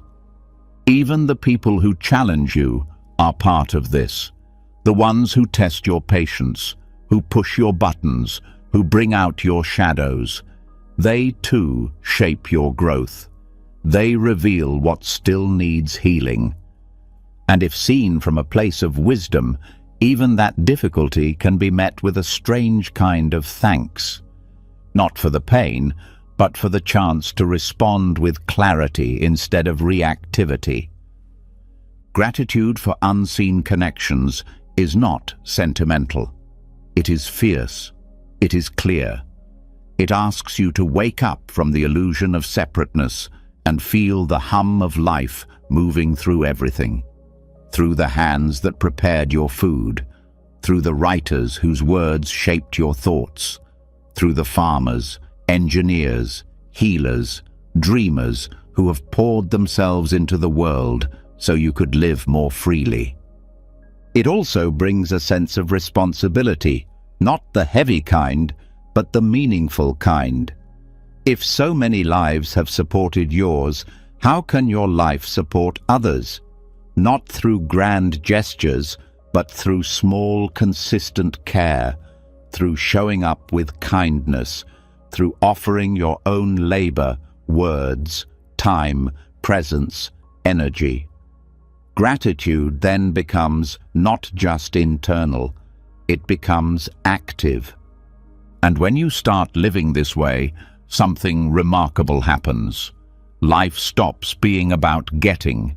It becomes about giving, not out of obligation, but out of recognition. You give because you've received. You offer because you've been supported.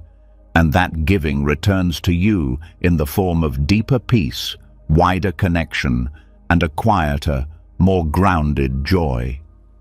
So tonight, as you rest, think of the invisible hands that held you today.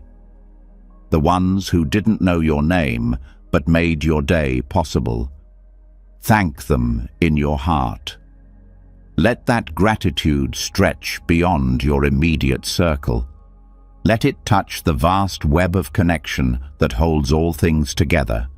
Because when you see how deeply everything is linked, you stop walking through the world like a stranger, and you start walking like you belong. When the heart finally sees the web of unseen connections that hold up every part of life, it becomes almost impossible not to feel moved. Something softens, something shifts. You start noticing more, appreciating more, even those who may never know the role they played in your life. But with that clarity comes another truth. Sometimes The people who impacted us the most also caused the deepest wounds. And this is where gratitude meets its hardest test. Because some things are not easy to thank. Some moments are too sharp, too heavy, too painful to wrap in a smile. This is where Buddhism turns the heart inward and asks one of its most transformative questions. What if gratitude and forgiveness are not opposites, but allies? Forgiveness is not forgetting. It's not approval. It's not about saying what happened was okay. It's about choosing to stop carrying the weight. It's about looking at the hurt and saying, "You don't get to control me anymore." In Buddhist thought, forgiveness is an act of wisdom, not weakness. It is what releases the mind from the past and allows the present to feel whole again. And that freedom, once tasted, makes room for something unexpected: gratitude. At first, the connection between gratitude and forgiveness can feel confusing. Why would you ever feel thankful for someone who hurt you? Why should pain deserve anything other than silence or resentment? But this is where the teachings go deeper. Buddhism doesn't tell you to pretend something didn't happen. It asks you to sit with what happened long enough to understand it. And in that understanding, sometimes the pain becomes a teacher. Gratitude through forgiveness doesn't come all at once. It doesn't ask you to rush. It doesn't mean turning pain into joy. It means recognizing that the wound led you somewhere. It taught you boundaries. It forced you to grow. It revealed the strength you didn't know you had. It showed you where your healing still lives. And when seen through that lens, even the most difficult relationships begin to shift. Not because the story changes, but because your relationship to the story does. In Buddhism, the mind is seen as something that can be trained, just like the body. And holding on to resentment is like holding a flame, expecting the other person to burn. The one who holds the anger is the one who suffers. Forgiveness is the act of putting the flame down, not for the benefit of the other, but for your own peace. And in the quiet that follows, space opens up. And in that space, gratitude can begin again. Forgiveness is not a single act. It is a practice, a returning, a slow, sometimes painful unwinding of the story you've carried. And every time you let go, even just a little, you make room for something lighter, something that isn't built from defense or pain. Gratitude then becomes a natural response to that freedom. Not gratitude for the pain itself, but for the strength that came from surviving it, for the clarity that came from the fall, for the way you got up again. Buddhist psychology speaks often of dukkha, suffering or dissatisfaction, as a natural part of life. Everyone carries it. Everyone has been hurt. Everyone has hurt others. This shared human truth is what makes compassion possible. And it's also what makes forgiveness necessary. Because if we are all flawed, if we are all learning, then withholding forgiveness becomes a way of holding ourselves back too. The walls we build to keep others out also keep our own gratitude from flowing freely. Gratitude is a form of presence, and resentment ties us to the past. When you forgive, you free yourself to return to now. You stop rehearsing the story. You stop trying to win the argument in your head. You stop needing to be right. And in the silence that follows, you start noticing things again. The way the sun hits the table, the way your body still breathes, the way someone smiled at you today. All of that was there before. You just couldn't feel it through the fog of holding on. Forgiveness also allows you to reclaim parts of yourself that were frozen in time. The version of you that was silenced, the part that became guarded, the softness that once trusted. These are not things to discard. They are parts of you waiting to be welcomed back. And gratitude grows when you stop needing to be at war with yourself. When you stop dividing the timeline of your life into good and bad, right and wrong, strength and shame. You begin to see it all as part of the same journey. Buddhism teaches that even our enemies are our teachers, not because they were right, but because they reveal what we still cling to. They show us where our attachments live, attachments to being understood, to being treated fairly, to being seen in a certain way. When those attachments are challenged, pain arises, but so does insight. And with insight comes choice. The choice to continue the cycle or to step out of it. Forgiveness is how you step out. Gratitude is what meets you when you do. There's a chant often used in loving-kindness meditation. May all beings be happy. May all beings be free from suffering. That includes you. That includes the ones who hurt you. That includes the parts of you still healing. Forgiveness doesn't mean pretending nothing happened. It means refusing to let pain become your identity. And gratitude helps that refusal feel rooted, not just in principle, but in truth. Sometimes forgiveness begins not with others, but with yourself.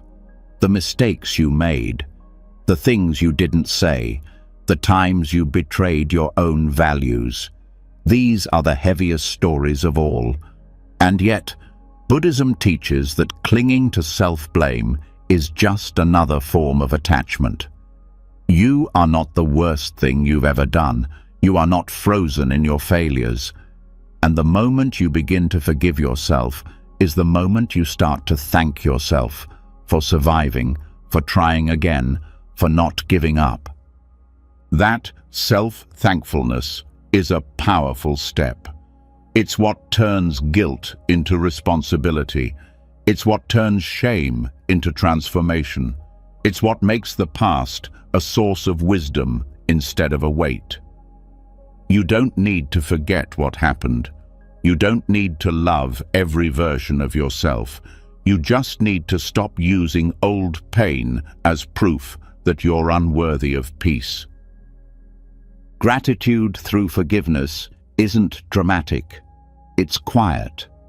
It shows up in how gently you start talking to yourself, in how you stop seeking revenge in your thoughts, in how you stop rehearsing comebacks and start reclaiming your energy. It's the shift from "they owe me" to "I release them," not because they deserve it, but because you deserve freedom. You begin to realize that letting go doesn't erase justice. It just stops the bleeding.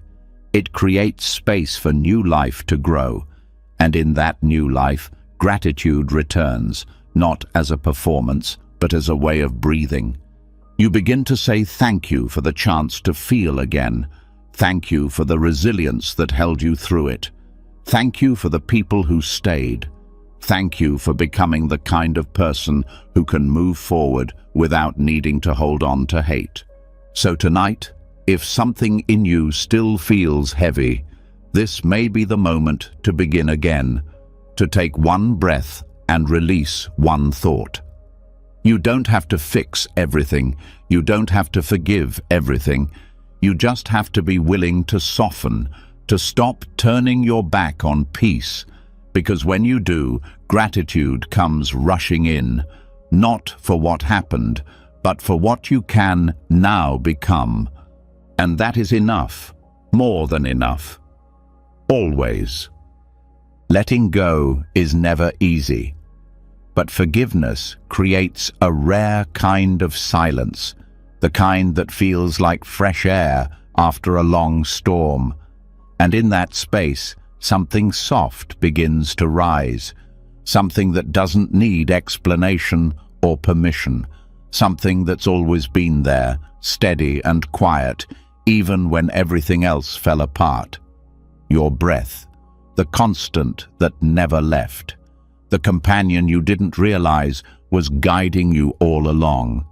In Buddhist practice, this is where gratitude begins to settle, not just in the heart, but in the body, through breath, through presence, through the simple act of being alive, one inhale at a time.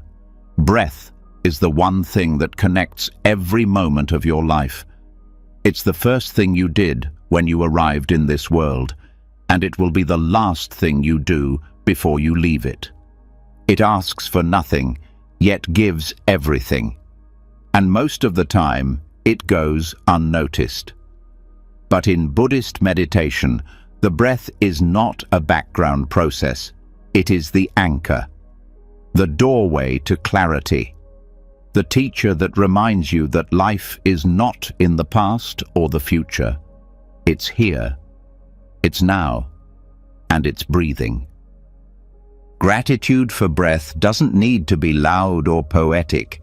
It begins when you stop long enough to feel it, to really notice the way air enters your body and leaves it, how it expands the belly, softens the chest, grounds the feet.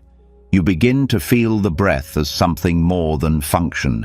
It becomes a relationship, a rhythm, a prayer of presence that requires no words. This is not about controlling the breath or manipulating it. It's about witnessing it, letting it be exactly as it is, shallow or deep, fast or slow, heavy or light. The breath is not here to impress. It's here to carry you through whatever comes. And when you learn to meet it with awareness, gratitude arises, not from what you gain, but from what you finally notice. The ancient Buddhist texts often refer to breath as the bridge between body and mind. It's always available. It can't be taken from you by circumstance or noise, and yet, because it's so constant, it's often ignored. That's the irony. What sustains you the most is what you forget the fastest. But when you return to it, when you really feel it, your entire world slows down. The past becomes less sharp, the future less urgent. And what's left is presence, not forced, not fake, but real, tangible, alive. This kind of breathing is not something extra to add to your day. It's already happening. The only difference is that now you're paying attention, and that attention changes everything. It changes how you listen, how you walk, how you speak, how you rest. Because when breath becomes your companion, you stop living in reaction. You start living in rhythm. The Buddha taught anapanasati, or mindfulness of breathing, as a core practice, not because it was trendy or dramatic, but because it was universal. Everyone breathes, everyone suffers, everyone forgets, and breath is the tool that brings you back, over and over again. It doesn't matter what your past looks like. It doesn't matter what you believe. The breath welcomes everyone equally. And when you see that, gratitude isn't something you have to create. It becomes your natural state. There's a subtle shift that happens when you become more aware of your breathing. You start to sense its intelligence, the way it changes when you're tense, the way it deepens when you rest, the way it shortens when fear arises, and the way it anchors you when you choose to return. The breath becomes a mirror. It reflects your state. It shows you where you're holding, and then it offers you a way to soften again and again. Gratitude grows when you feel supported. And nothing supports you more consistently than your breath. It never asks for your attention, but the moment you give it, it meets you fully. That's the beginning of trust, not in ideas or people or outcomes, but in the moment itself. In your ability to be here, to feel, to respond with presence instead of panic. Breath awareness also teaches patience, because when you're watching the breath, you're not pushing or chasing, you're simply being. And that being is where healing happens. Not in trying to fix everything, but in learning to sit with it, to breathe with it. And in that stillness, you begin to feel grateful not just for the calm, but for the capacity to remain during the storm. When the mind is racing, when the heart is heavy, when everything feels too much, your breath becomes the doorway back. You don't have to solve everything. You don't have to escape. You just return to one inhale, one exhale, and then another. Slowly, the grip of fear loosens, the fog begins to lift, and in its place is something softer, something steadier, the quiet joy of still being here. There's a kind of reverence that comes from meeting your breath this way, not as a tool, but as a friend. You start to see how it carries your emotions, how it responds to joy, to pain, to fatigue. It becomes a language your body speaks when words fall short. And the more fluently you listen, the more connected you feel, not just to yourself, but to everything around you. This awareness also deepens compassion. You begin to realize that everyone breathes. Every person you pass, every person you judge, every person who's ever hurt you or helped you, they're breathing too, struggling, hoping, trying, failing, beginning again. That shared breath becomes a thread that links all beings. And from that thread, empathy grows, not from effort, but from recognition. Breathing with gratitude also helps you appreciate the moments that used to feel empty. Waiting at a red light, standing in line, lying awake at night. These become opportunities to return, to reconnect, to feel yourself alive without needing to do or fix or prove anything. Just breathing, just being. And in that simplicity, peace begins to grow. Over time, this practice reshapes how you experience life. You start to respond instead of react. You pause more. You listen better. You speak with more care. And when difficulty comes, as it always does, you're not thrown as far off center. You return to breath, to now, to what is true beneath the noise. And the gratitude that arises isn't fleeting. It's not dependent on mood or outcome. It's steady, rooted, because it's not based on getting what you want. It's based on being who you are, a breathing, feeling, living being who can meet life one moment at a time. That's the heart of the practice. That's the gift. So, tonight, let this be your only goal. Not to change anything, not to solve anything, just to breathe, and to notice that you are breathing, to let that breath be enough. Let it guide you back. Let it soften your thinking. Let it loosen the grip of the day. Because every breath you take is a quiet reminder. You are still here. You are still part of this life. And that, in itself, is something to be deeply grateful for. Breath is the truth that never leaves. It holds the body, quiets the mind, and pulls awareness gently back into the now. And once it's truly seen, not just as a function, but as a gift, something deep, and unshakable begins to grow. A new kind of respect for life, a steady sense of thankfulness for what has always been freely given. But there's something else that often stands in the way of that thankfulness, a silent barrier that grows quietly in the background of modern life. Entitlement, the belief, spoken or not, that more is owed, that comfort should be guaranteed, that life is failing if it doesn't unfold according to preference. In Buddhist thought, this is not just a mindset, it's a form of suffering, and the antidote isn't more success or validation, it's gratitude. Entitlement whispers that the world should serve the individual, that the discomfort of waiting, the inconvenience of limits, the absence of ease is something unjust. It turns blessings into expectations. It transforms support into assumed standards. And once that shift occurs, appreciation dries up.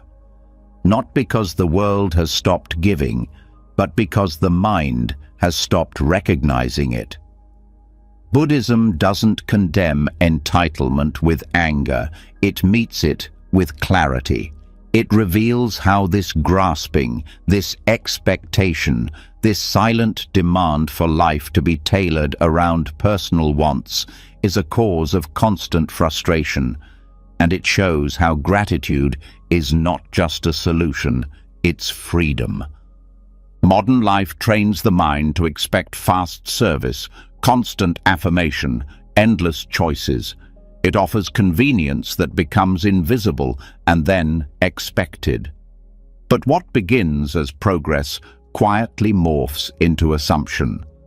You forget that clean water is a miracle, that electricity is an invisible kindness, that the ability to read, to walk, to speak, to choose, none of these were guaranteed. When those things stop being seen, life begins to feel insufficient. And the truth is, it's not life that changed, it's perception.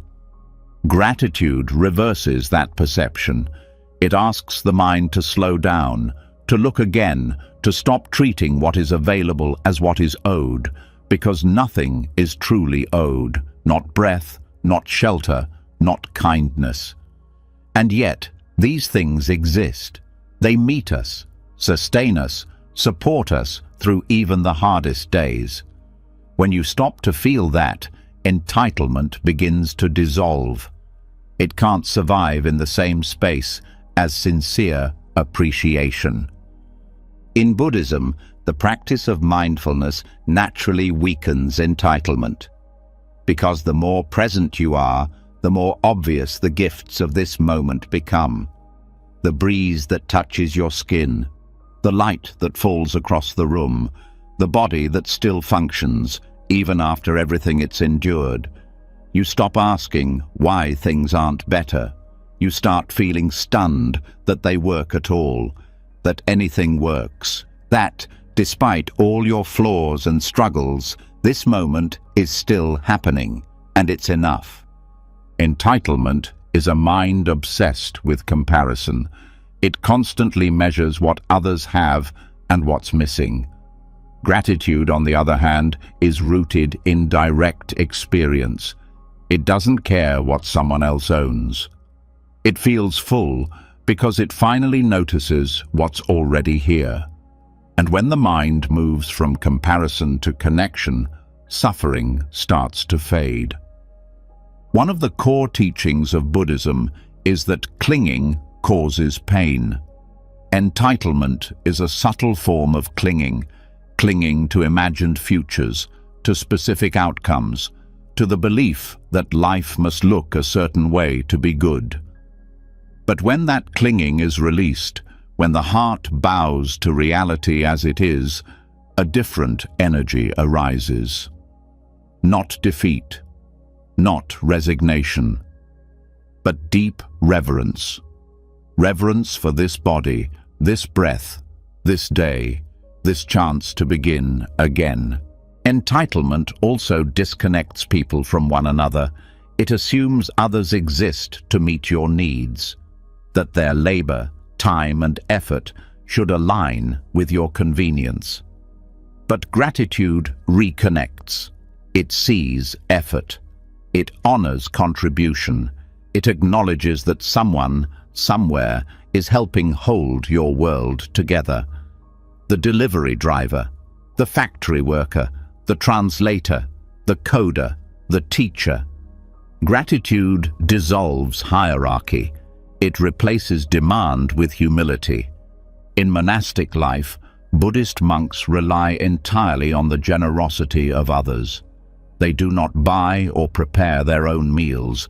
They walk silently with their bowls, receiving what is offered, not as a right, but as a gift. This practice is not about poverty. It is about perspective. It is about learning to receive with thankfulness and to let go of the illusion of control. Every meal becomes a lesson in humility.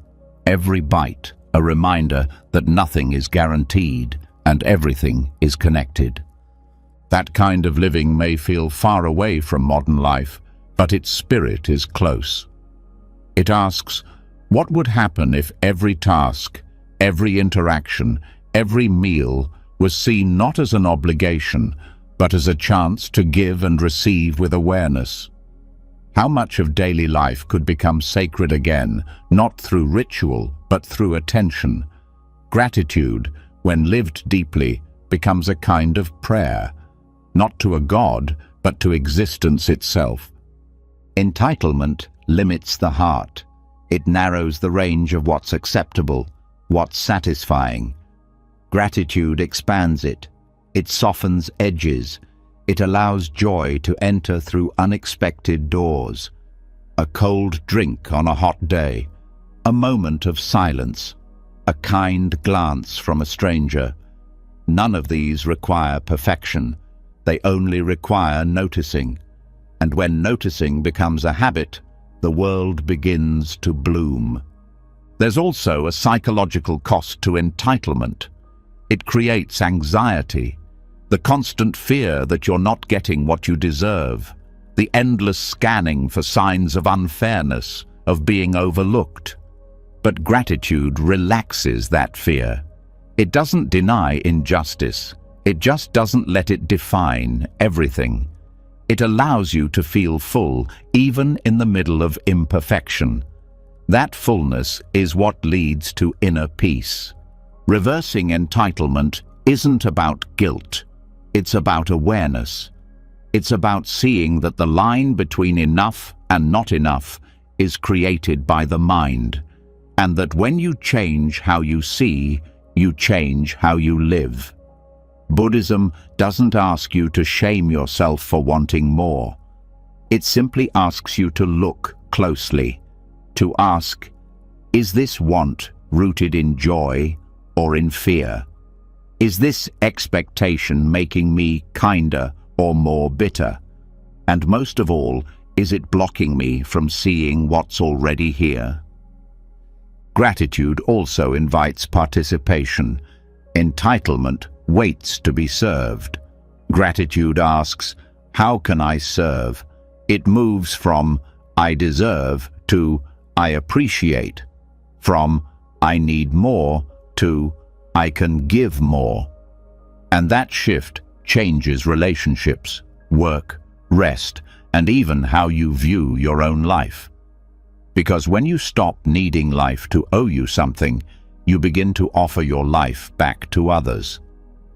This doesn't mean becoming passive. Gratitude doesn't cancel ambition. It just purifies it. You can strive without needing to conquer. You can grow without needing to compare. You can seek improvement without being at war with what is. That's the beauty of Buddhist gratitude. It includes action, but removes aggression. Over time, living without entitlement brings a kind of joy that's impossible to fake. A quiet contentment that doesn't rely on praise, progress, or proof. It's a joy that lives in the details, in the sound of your own breath, in the feel of water on your hands, in the fact that you woke up today, again, with a chance to begin. That's not small, that's everything. And it's available now, not after you achieve more, not after you get what you want. Now, this moment, this breath, this body, this life. So, as you rest tonight, reflect gently. Is there anything you've been expecting without noticing? Any quiet blessings you've started treating like background noise? Let your mind bow, not in shame, but in awakening. Let it return to what's already here. And from that return, let gratitude rise, not as an emotion, but as a way of seeing, a way of walking, a way of living that says over and over again, this is not owed, and yet it is given. And that is more than enough. When the weight of expectation begins to fall away and gratitude takes its place, life starts to feel less like a transaction and more like a gift. The heart becomes lighter, the mind less demanding. But even with this newfound appreciation, there's still another voice that often lingers in the background. A voice that speaks in worry, that replays what-ifs, that trembles in the face of uncertainty. Anxiety. It wraps itself around the unknown, grips tightly onto control, and feeds on the illusion that danger is always near. But within the teachings of Buddhism, there's a quiet but powerful counterforce. Not resistance, not suppression, gratitude. Anxiety thrives in the future. It grows in the space between now and the next possible outcome. It paints scenarios, spins stories, and convinces the mind that safety can only come from predicting everything. But gratitude lives elsewhere. It lives in this breath, in this moment. It calls attention back from the imagined threat and places it gently in what is real, what is immediate, what is undeniably happening right now. And when the mind starts to settle in the present, anxiety begins to lose its grip. Buddhist practice doesn't deny fear, it doesn't shame it or try to erase it. It acknowledges that worry is part of being human, but it also teaches that not every thought deserves belief, that not every fear needs to become a prison. Gratitude becomes the tool that reminds the nervous system that not everything is going wrong. That even in difficulty, there are things that are stable, things that are working, things that are worthy of thanks. When fear rises, it narrows attention. It zooms in on the worst-case scenario. It pushes the body into tension, shortens the breath, floods the mind with what-ifs. But when gratitude enters, it opens attention again. It expands the frame. It gently shifts focus to what is supporting you, even in this moment of unease. The chair beneath you, the breath moving steadily, the body that, though anxious, is still carrying you. You begin to notice that anxiety is only one part of the experience. It is not the whole truth. Gratitude acts like an anchor, not because it denies the storm, but because it keeps you from being swept away by it. In Buddhist meditation, when fear arises, the instruction is not to fight it, but to stay with it, breathe with it, and notice what else is here. That's where gratitude lives, in the small spaces around fear, in the details you've forgotten while your thoughts raced toward disaster, the feeling of your feet on the floor, the sound of a bird outside, the fact that you are still breathing, still thinking, still able to make choices. Gratitude doesn't require the fear to vanish. It just invites you to widen your view. The more you practice this, the more natural it becomes. The mind, trained by modern life to expect constant danger, begins to rewire itself. It stops scanning for what might go wrong and starts recognizing what is already going right. This is not toxic positivity. This is awareness. Honest awareness of the full picture. Fear may still be there, but now so is the sunrise. So is the softness of your blanket. So is the silence that helps you think more clearly. These are not distractions. They are part of reality too, and gratitude helps you hold all of it. One of the core insights in Buddhist psychology is that clinging to control creates suffering, and anxiety, at its core, is the mind clinging tightly to the illusion that control is the only way to feel safe. Gratitude loosens that grip. It says, "I don't know what will happen, but I see what's already been given." It shifts the nervous system from fight or flight to rest and receive. It lets the body remember what peace feels like, not because everything is perfect, but because not everything is falling apart. Gratitude also changes the way you speak to yourself. Anxiety often comes with harshness, with blame, with the inner voice that says, "You should have known, you're not ready, something bad is coming." But when gratitude enters that inner space, the tone shifts. It becomes more gentle, more honest. It says, "Yes, this is hard, and look how far you've come." It says, "You don't know what's next, and still, you're here." Gratitude replaces the inner critic with the inner witness, one that sees without judgment, one that softens fear with truth. Even physiologically, gratitude changes the chemistry of anxiety. Studies have shown that practicing gratitude lowers cortisol, slows heart rate, and increases the brain's ability to focus and regulate emotion. In Buddhism, these changes aren't just side effects. They're signs that the mind is returning to balance, to the middle way, to a state where the nervous system no longer needs to prepare for imaginary danger, but can finally rest in what's real. Anxiety isolates. It tells you that you're alone, that no one understands, that the world is hostile and indifferent. But gratitude reminds you that connection is always possible, that people have helped you before, that kindness has touched your life in small and big ways, that the world, while uncertain, is also full of care. The moment you start to list even 3 things you're grateful for, your awareness shifts from isolation to inclusion. And inclusion is the antidote to fear.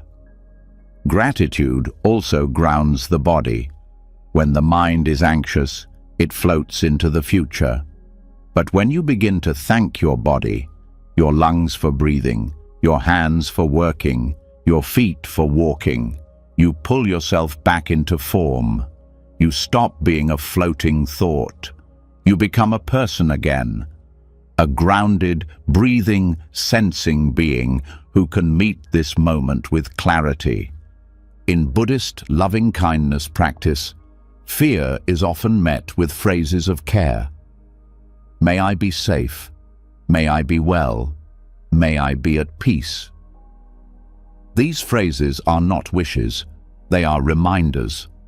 Reminders that fear doesn't make you unworthy of calm, that anxiety doesn't erase your right to feel steady, and that even when the storm is loud, gratitude can be the still point inside it.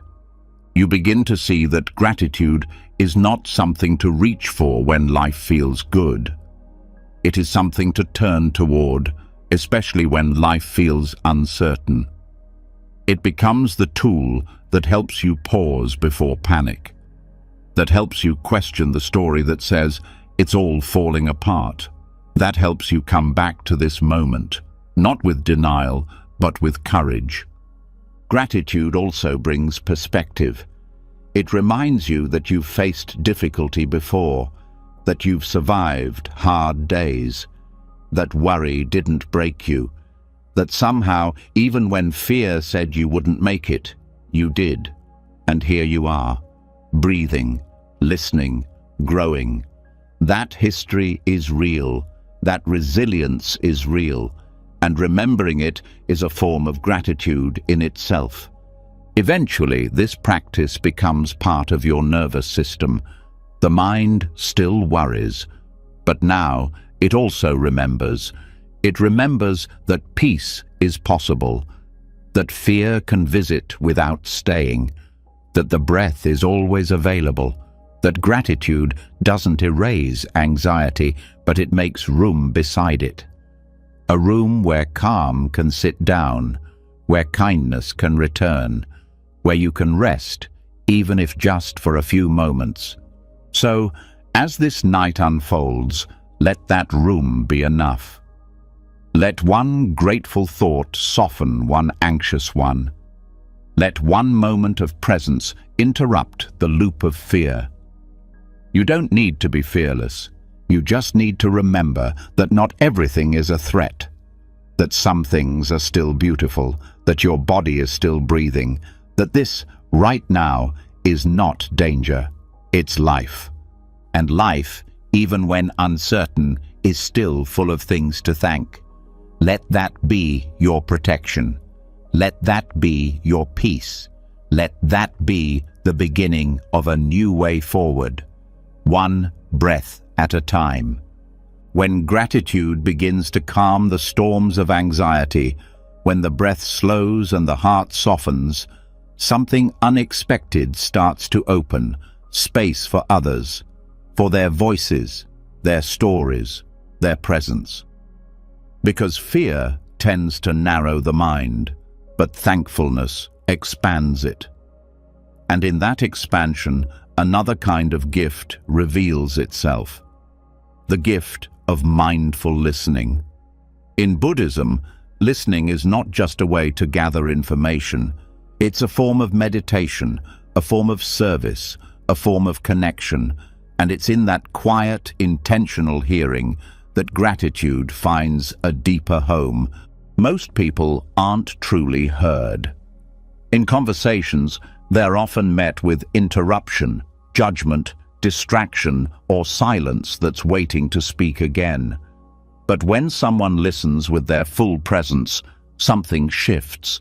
Defenses lower, trust builds, the speaker softens, the listener awakens, and between them, a kind of invisible gratitude begins to grow, not because anything was solved, but because one soul finally met another without noise in the way.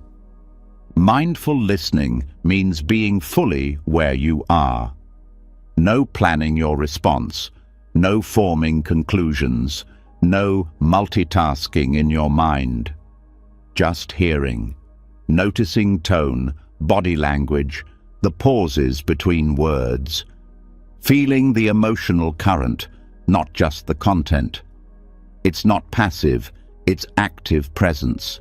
It says, right now, your words matter. Right now, I'm not trying to fix you, change you, or out-talk you. I'm simply here. In Buddhist teachings, this kind of listening is considered one of the deepest forms of compassion, because to truly hear someone without inserting your own agenda is to offer them a place to exist as they are.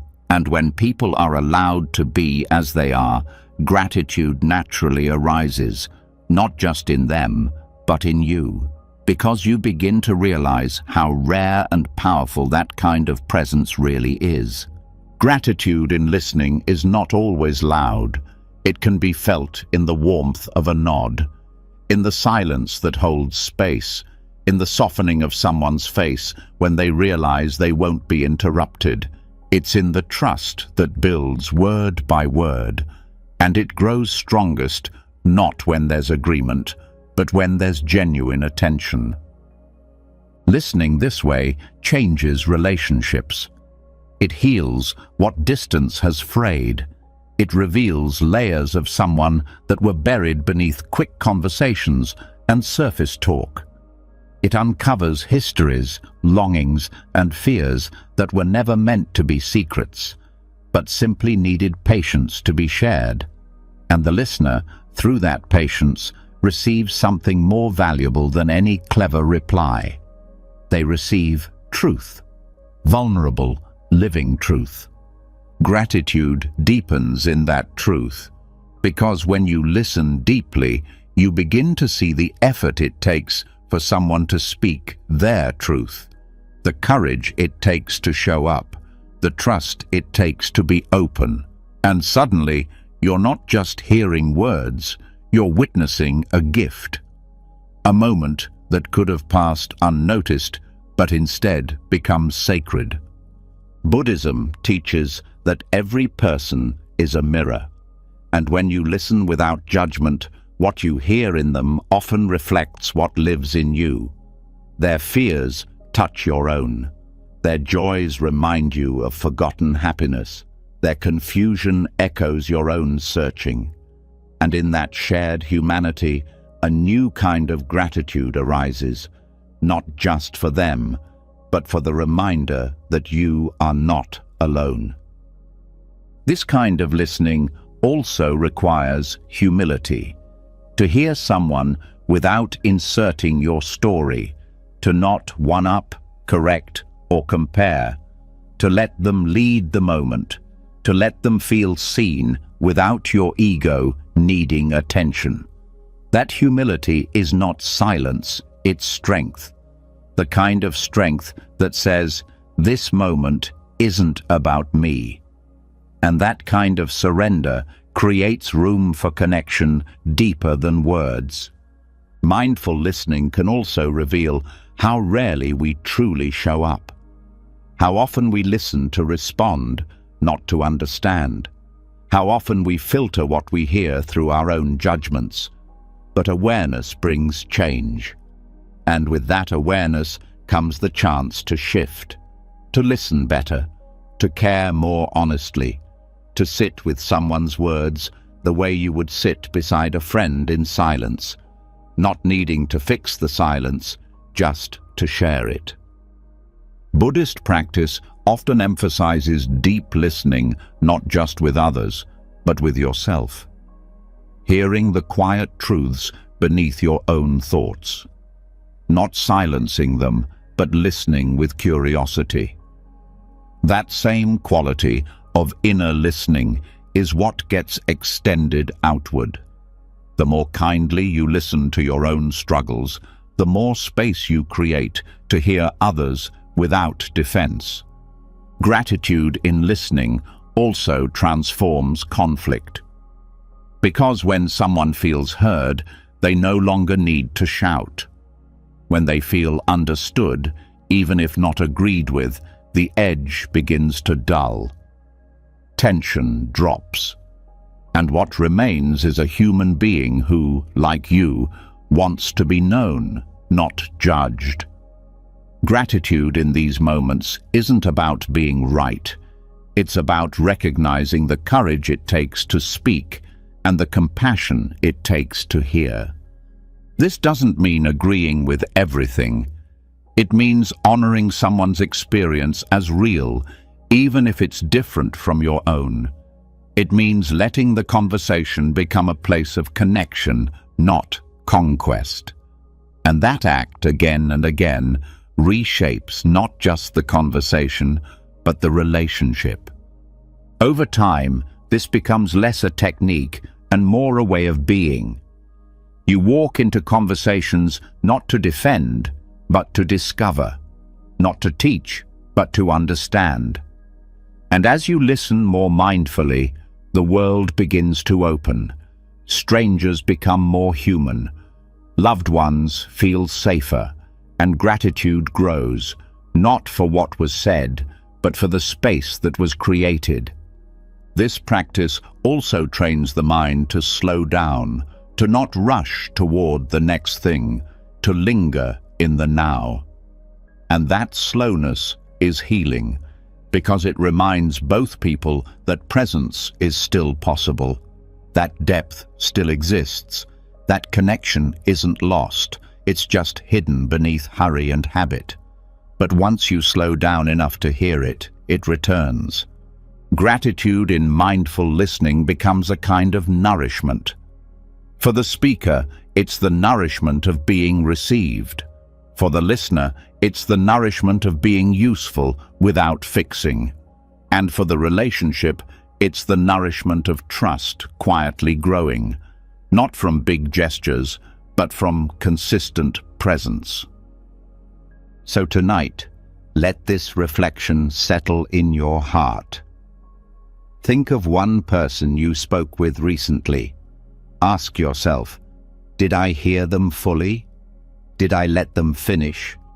Did I hold their story like it mattered?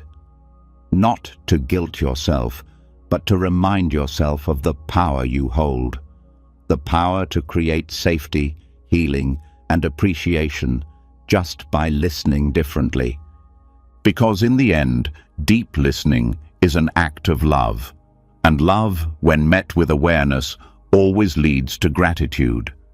Let that be your practice. Let that be your presence. Let that be the reason someone, someday, breathes a little easier just because you were willing to hear.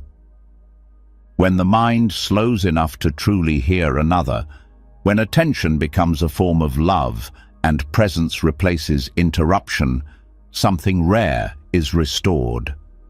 Trust, connection, a feeling of being part of something deeper than the self. But even within that depth, another tension often remains quietly in the background, a pressure that says, do more, be more, fix more. The voice that tells you rest is laziness, stillness is unproductive, and that peace must be earned through endless motion. This is where gratitude meets one of its most surprising teachers, the art of non-striving. Non-striving doesn't mean giving up. It means giving yourself back. Back from the constant pull of becoming someone else, from the constant effort to improve, to outdo, to keep chasing some future version of fulfillment. In Buddhist practice, non-striving is not laziness. It is clarity. It is the realization that true peace does not come from force. It comes from letting go of the need to force anything at all. Gratitude, when rooted in non-striving, no longer waits for conditions to be perfect. It begins to see that this moment, just as it is, holds enough. That the self, just as it is not broken or behind. It is breathing. It is alive. It is worthy of appreciation, not because of what it might become, but because of what it already is. And when this truth is seen clearly, the constant striving begins to lose its grip. Modern culture thrives on the idea that more effort equals more worth. But Buddhism teaches something radical, that inner peace does not grow from struggle, it grows from awareness, from noticing what is already here, from stopping the chase long enough to see that many of the things you've been reaching for are already in your hands, and that realization shifts something deep. It replaces the stress of not yet with the stillness of already. This does not mean passivity. It means presence. It means choosing not to exhaust your spirit in the pursuit of what can only be felt when you slow down. Non-striving is not refusing to grow. It's refusing to grind your soul down in the name of proving your worth. It's a return to enoughness, a soft thank you to yourself for all the ways you've tried, and an even softer whisper that says, you don't have to try so hard. to be here. In meditation, non-striving is a foundational attitude. The breath is not forced. The thoughts are not silenced by will. The body is not pushed to conform. Everything is allowed to be as it is. And in that permission, something else begins to emerge. Gratitude. Not because something was achieved, but because nothing needed to be. You begin to see that peace was never the prize at the end of striving. It was the space that opened when you stopped striving. Gratitude in non-striving feels different. It's quieter, more grounded. It's not the excitement of accomplishment, it's the relief of release. It's the softening of the shoulders, the exhale that says, I can rest now. It's the deep recognition that being alive is already enough reason to say thank you. That being able to sit still, to breathe, to exist without demand is not a failure of productivity. It is the essence of being human. Non-striving also invites trust. Trust that life is unfolding in ways you don't have to micromanage. That growth happens in the pauses. That healing doesn't always require effort. It sometimes just requires space. Gratitude flourishes in that trust. It no longer hinges on control. It no longer waits for achievement. It becomes the natural response to the freedom of being allowed to be as you are. In a world that celebrates hustle, non-striving is a rebellion of the gentlest kind. It says, I will not sacrifice my inner peace for someone else's idea of success. It says, I will not make my worth dependent on how much I do. It says, I will listen to the rhythm of my own breath, my own body, my own heart. And in that listening, thankfulness returns, not as a practice, but as a homecoming. Even the simplest actions feel different when done without striving. Walking becomes a gift. Eating becomes a meditation. Speaking becomes intentional. You stop rushing through life and start meeting it, moment by moment, without the pressure to win, without the fear of falling behind. You begin to see that nothing needs to be added to this moment for it to be worthy of your full attention. Buddhism teaches that striving often comes from aversion to what is, and that aversion creates suffering. Non-striving, then, is a form of compassion, a way of saying, this is difficult, but I do not need to run from it. A way of meeting pain without resistance, of meeting joy without grasping, of meeting the present without needing to improve it. Gratitude grows in that space, because once the need to change everything fades, the beauty of what already exists comes into view. Letting go of striving also reveals how much of life's beauty is subtle. The smile you almost missed, the moment of silence before a response, the feeling of your feet on the floor after a long day. These are not achievements, they are experiences. And when you stop measuring your life in progress, you start noticing your life in presence.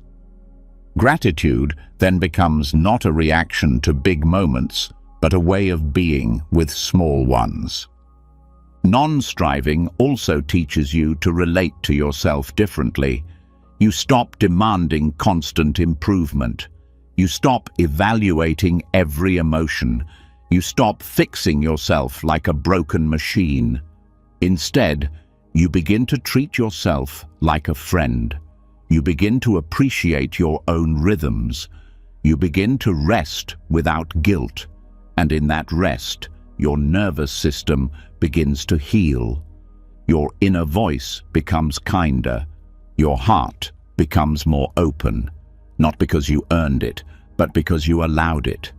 This permission changes everything. It changes how you approach your goals. You still care, you still move forward, but now you're not chasing, you're participating, you're not pushing, you're engaging. And because your worth is no longer tied to the outcome, you can actually enjoy the process. That joy is a form of gratitude, one that grows without effort, because it's no longer afraid. Buddhist teachers often speak of the middle way, a path between indulgence and denial, between apathy and over-effort. Non-striving lives on that path. It holds both care and ease. It says you can move forward without force. You can desire growth without demanding perfection. You can live with intention without sacrificing your peace. Over time, this way of living begins to reshape your inner world. The noise quiets, the urgency fades, and in its place, a steady gratitude begins to grow, not for what might come, but for what is already here, the breath, the moment, the simple truth that, even without doing more, you are still worthy of peace. So tonight, let yourself rest in that truth. Let your body unwind. Let your thoughts pass like clouds. You don't have to figure it all out. You don't have to achieve anything. You are allowed to simply be. And in that being, let gratitude find you. Not as a goal, but as a reflection of the freedom that only comes when you stop trying to be anywhere but here, when the pressure to constantly improve finally dissolves, when the mind no longer clings to some distant ideal and begins to settle into the quiet richness of what already is. Something soft and strong begins to bloom. You start to notice more. You breathe easier. You listen more deeply. You walk through life with less resistance. But just as peace starts to root itself in your daily rhythm, life brings its greatest teachers, not through calm, but through challenge. And often, those challenges wear the faces of people who test your patience, push your boundaries, or seem impossible to understand. This is where Buddhist gratitude is tested in its most powerful form, through the presence of difficult people. It's easy to feel thankful when things are harmonious, when conversations are gentle and people meet you with kindness. But true transformation happens when you can look at someone who irritates, frustrates, or confuses you and find within yourself not just tolerance, but genuine appreciation for what they're teaching you. This doesn't mean accepting abuse or allowing harm. It means understanding that every person who disturbs your peace reveals something about the peace that still depends on conditions. Buddhism teaches that people are not problems to solve.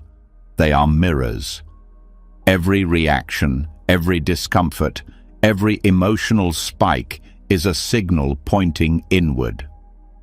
Difficult people often shine light on the places in you that are still reactive, still unhealed, still holding tight. And while the instinct may be to shut them out, push them away, or label them, the deeper practice is to turn toward the discomfort, not to agree with it, but to understand it. Gratitude begins when you realize that these people are helping you see yourself more clearly. This is not a romantic idea, it's hard work. Some personalities simply don't click. Some interactions leave bruises. Some conversations feel like battles. But Buddhist wisdom offers a different approach, not to fight the experience or avoid it, but to inquire into it, to ask, what is this person showing me about myself? What expectations am I bringing into this moment?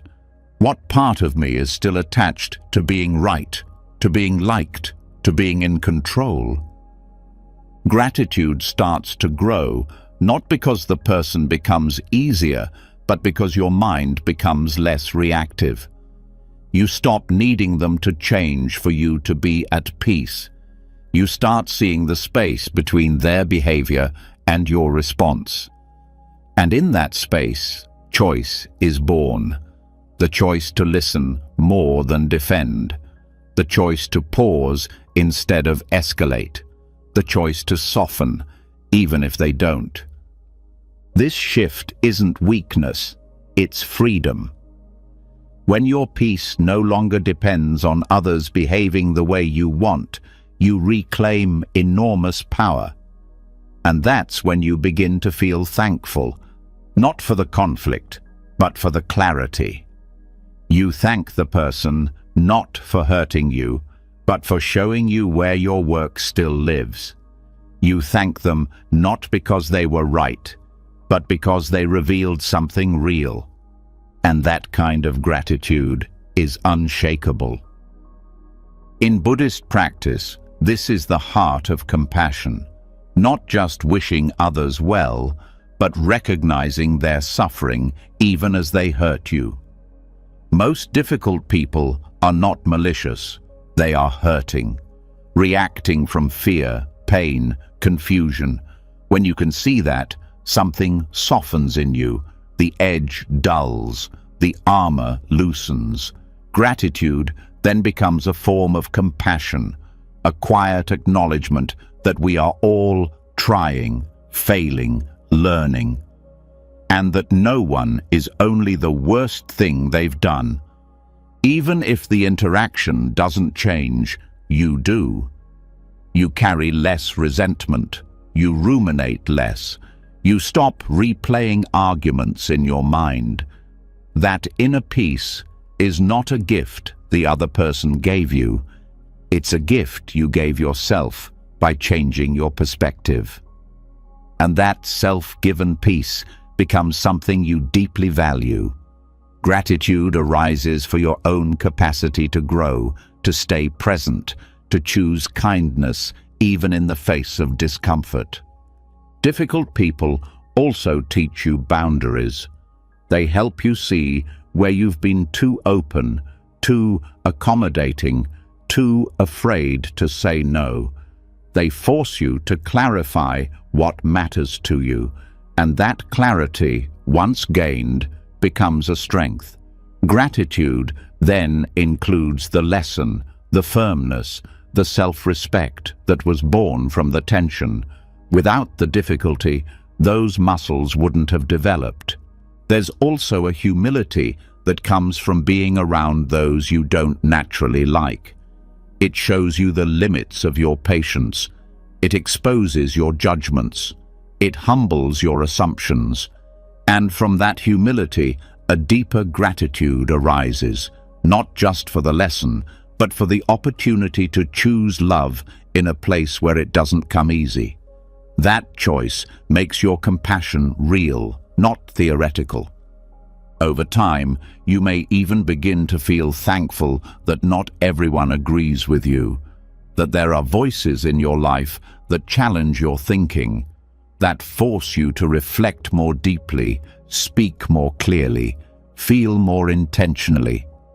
These people become sharpening stones, not because they are kind, but because they make you pay attention. Gratitude here is not a reaction, it's a decision to grow instead of shut down. There's a story in Buddhist tradition of a disciple who asked the Buddha how to practice compassion towards someone who is truly cruel. The Buddha replied, "Find the place in you that fears them and offer compassion there first." This is where gratitude lives, in that soft place beneath the fear, the frustration, the hurt. When you offer compassion there, gratitude follows, not because the person became easier, but because you became freer. Sometimes the most difficult people are the ones closest to you. Family, co-workers, longtime friends. These relationships hold history, expectations, emotional weight. But Buddhist wisdom invites you to approach even these bonds with mindfulness, to ask, what can I learn here? What have I been unwilling to see? What version of them am I still clinging to instead of meeting them as they are today? Gratitude in these cases often begins with grief, grieving the relationship you wanted, the version of the person you hoped they would become. But once that grief is honored, space opens for something else, for acceptance, for clarity, for a gentler kind of love, one that no longer depends on change, but rests in recognition. You start to thank them, not because everything was good, but because they helped you become who you are. They brought your wounds to the surface so they could be healed. They tested your patience until it became real. They pushed your buttons until you finally understood the wiring. That's a strange kind of gift, but a powerful one. And when you see it, gratitude becomes deeper than any apology. You also learn to thank yourself for not giving up, for staying soft, for not becoming bitter, for doing the hard work of healing even when no one else was. That self-gratitude is essential. It's what keeps you grounded, what reminds you that you don't need everyone's approval to be at peace. And slowly, you begin to see difficult people not as curses, but as hidden allies, unwanted guides who force you to grow in ways comfort never could. They sculpt your inner life with sharp tools. They bring out your strength by resisting it, and in that friction, you find something enduring, something honest, something that says, "This isn't easy, but I'm grateful to have learned what I've learned." So, as the night deepens and your mind begins to rest, let one name come to heart. Someone who's tested you, challenged you, maybe even hurt you. Let your breath wrap gently around their memory. You don't have to forget. You don't have to agree. But if you're ready, offer just one quiet thank you. For the strength you found, for the clarity you gained, for the self you returned to because of them, not because they deserved it, but because you do. After learning how to meet difficult people with clarity and compassion, something else begins to surface. Someone even more persistent, even more challenging, even more present than anyone on the outside. That voice in your mind that never seems satisfied. The one that comments when you wake up, whispers while you try to rest, and criticizes even your smallest attempts to do something good. The inner critic. It knows your fears. It remembers your mistakes. It predicts your failure. And yet, within Buddhist wisdom, even this voice is not treated as the enemy. It is listened to, met with awareness, and, eventually, thanked. Not for the harm it's caused, but for what it was trying to do. Because, underneath its harshness, is something rarely acknowledged, a desire to protect. Most people try to silence the inner critic by fighting back. They argue with it, numb it, drown it out with distractions. But resistance only feeds its power. What Buddhist practice teaches is that this voice isn't just noise. It's a wounded protector. A voice formed out of fear, shaped by past pain, conditioned to prevent future harm. It speaks in judgment, not because it's cruel, but because, somewhere along the way, it believed that criticism could keep you safe. Gratitude toward the inner critic doesn't mean agreeing with it. It means understanding it. It means stepping back from the content of its message and seeing the intention behind it. When the voice says, "That wasn't good enough," it's often trying to keep you from rejection. When it says, "You're not ready," it may be trying to shield you from embarrassment. Its strategy is flawed, but its motive isn't always malicious. And when you meet it with this kind of clarity, something begins to shift. You stop seeing it as an enemy. You start seeing it as a scared voice that never learned how to speak gently. This shift doesn't happen overnight. The critic's voice is old. It's often rooted in childhood. It may echo the tone of parents, teachers, or peers who demanded perfection or gave love conditionally. Over time, you internalize those messages, believing that being hard on yourself would earn safety, love, or success. But in Buddhist insight, the goal is not to erase the past, it's to understand it, because understanding brings compassion, and compassion, when turned inward, opens the door to healing. Begin by noticing the voice. When it speaks, pause. Don't push it away. Don't take it as truth. Just listen. Hear what it's saying. Feel the energy behind it. Then ask, what is this voice trying to protect me from? What fear is it trying to manage? And what would I say to it if I knew it wasn't trying to hurt me, but to help? This is where gratitude begins, not for the pain it's caused, but for the protection it tried to offer. You start to appreciate the role it played in keeping you alert, driven, cautious. You start to thank it for getting you through situations where vulnerability might have been dangerous. But now, you let it know that you don't need that kind of protection anymore, that you can care for yourself without self-attack, that you are building a new way, one rooted in presence, not punishment. Thanking the inner critic doesn't mean it disappears, but it changes the relationship.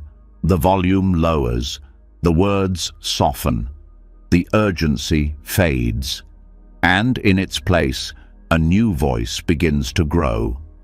One that speaks like a guide, not a guard. One that asks questions instead of delivering verdicts. One that encourages effort without threatening your worth. That voice is not manufactured. It was always there. It was just buried under years of inner tension. This work takes patience. The critic will test you, especially when you fail, when you're tired, when you're exposed. But each time you meet it with compassion, you weaken the belief that harshness equals strength. You begin to embody a different kind of resilience. One that says, I can be honest with myself without cruelty. I can strive without self-hate. I can grow without fear. Buddhist practice reminds us that every part of the self deserves attention, even the parts that seem unlovable, especially those. Because what you ignore gains power. What you welcome begins to transform. The inner critic is no exception. When you bow to its original intent, to protect, you reclaim your voice. You begin to speak to yourself with the kind of care you offer others, and that care becomes a habit. Gratitude in this space isn't loud. It doesn't look like affirmations or mantras. It's quieter. It's the way you pause before blaming yourself. It's the way you notice your own effort before fixating on flaws. It's the breath you take after falling short that says, even this is human. Even now, I'm allowed to begin again. You also begin to recognize how the critic affects your relationships, how its voice shapes your view of others, how judgment toward yourself often becomes judgment toward the world. And when that link is seen, Gratitude deepens, not just for the healing happening inside, but for the way it's allowing you to connect more gently with others. This shift allows more peace to enter your life. You stop expecting perfection. You stop trying to outrun your flaws. You begin to see that being enough was never about being flawless. It was about being real, being awake, being present with the whole of who you are, not just the polished parts. And in that presence, you start to feel something new: trust. Trust in your ability to face discomfort without self-punishment. Trust in your strength to grow without shame. Trust in the voice that says, "You are learning, and that is enough."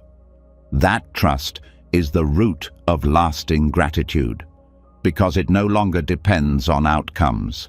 It depends on your willingness to stay with yourself, no matter what. So, as the night quiets and the thoughts begin to slow, notice if the critic tries to speak again. You don't have to fight it. Just listen. Thank it gently. And then, with equal honesty, tell it the truth. "I hear you. I know you tried to protect me, but I don't need fear to grow anymore. I'm safe now. I'm healing now. And I choose to move forward with love." That is not weakness. That is not self-indulgence. That is transformation. That is freedom. And that is something to be deeply grateful for. After softening toward the voice within, after meeting your inner critic, not with resistance, but with recognition, something fundamental begins to settle. A kind of inner quiet. Not silence, but calm. Not perfection, but peace with what is. And from that peace, something beautiful rises. An energy that no longer revolves around proving worth or earning love. It begins to turn outward. It begins to offer itself. And that offering, when given without needing anything in return, becomes one of the deepest forms of gratitude in Buddhist practice. The gratitude of service without reward. This kind of giving is rare. In a world that constantly measures value, that keeps invisible scorecards, that rewards recognition more than sincerity, serving without expectation can feel radical. But Buddhism teaches that this is where real freedom begins. When the need for praise dissolves, when the hunger for return fades, what remains is something purer than transaction. A kind of joy that isn't dependent on what comes back, but on what flows out. The Buddha often spoke of generosity as one of the most immediate paths to happiness, not because it fills the giver with pride, but because it empties the heart of clinging. When you give without needing acknowledgement, you unhook yourself from the mind that constantly asks, "What's in it for me?" And when that question disappears, so does a great deal of suffering. Gratitude in service is not about being thanked. It's about recognizing the opportunity to give at all. It sees the act of offering help, time, presence, or care not as a duty, but as a privilege. It understands that to give means you have something to give, that your body, your mind, your resources, your energy, they're capable of being used to lift someone else's moment, even just a little, and that, in itself, is a miracle. Serving without reward doesn't mean you're invisible. It means you're free. You're not caught in the trap of needing applause. You're not dependent on outcome. You're not performing. You're just offering, because the offering itself is enough. In Buddhist monasteries, daily chores are done in silence and without praise. Cleaning the floor, preparing the food, sweeping the temple. Each task is approached with the same attention as meditation, No one gets awards for it, no one posts about it, but each act becomes a way of bowing to the present, a way of saying, this small thing matters. And from that smallness, a powerful sense of gratitude arises. Because when you serve like this, you're not waiting. You're not giving with strings attached. You stop calculating whether someone deserves your effort. You stop keeping mental receipts. You simply serve.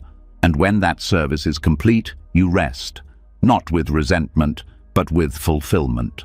The kind of fulfillment that only comes from knowing you did something real. This isn't about becoming a martyr. It's not about overgiving or losing yourself.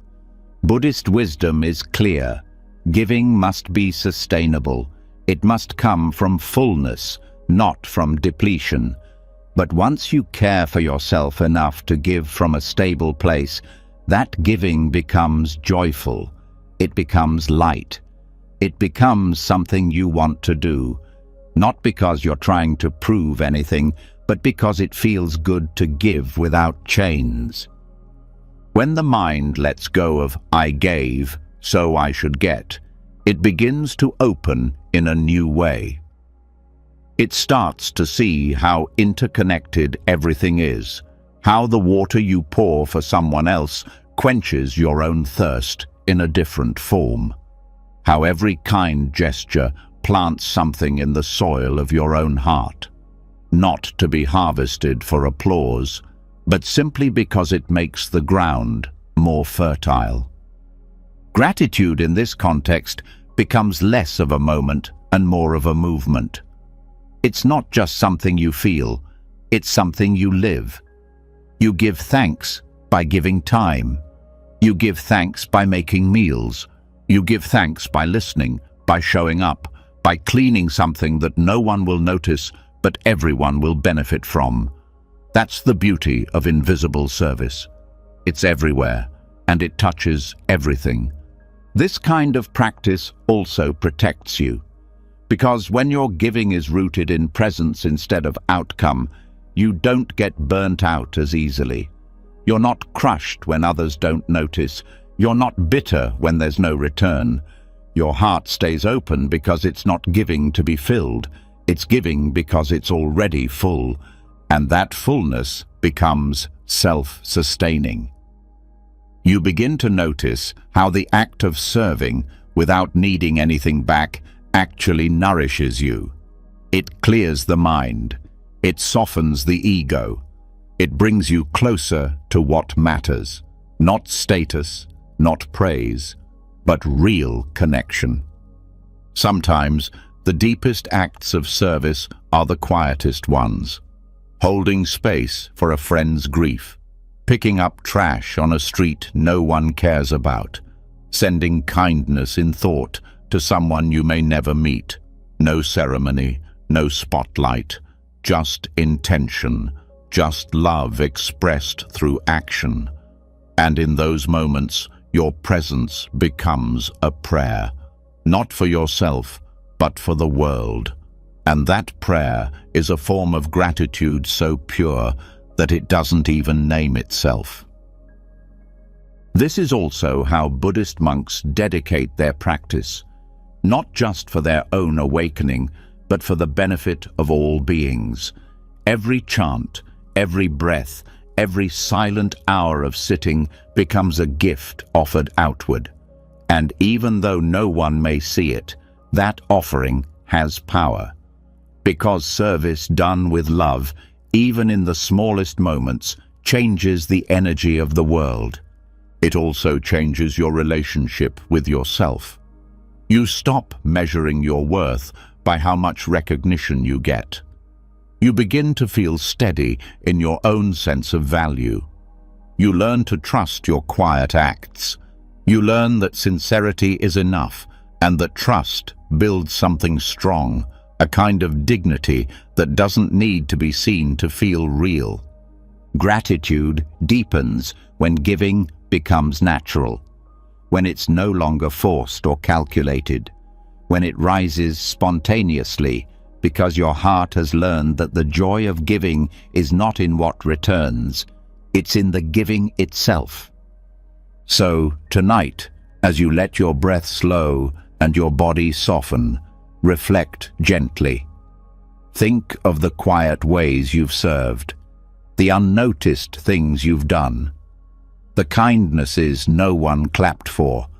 Let yourself feel the worth of those moments, not because they were praised, but because they were honest.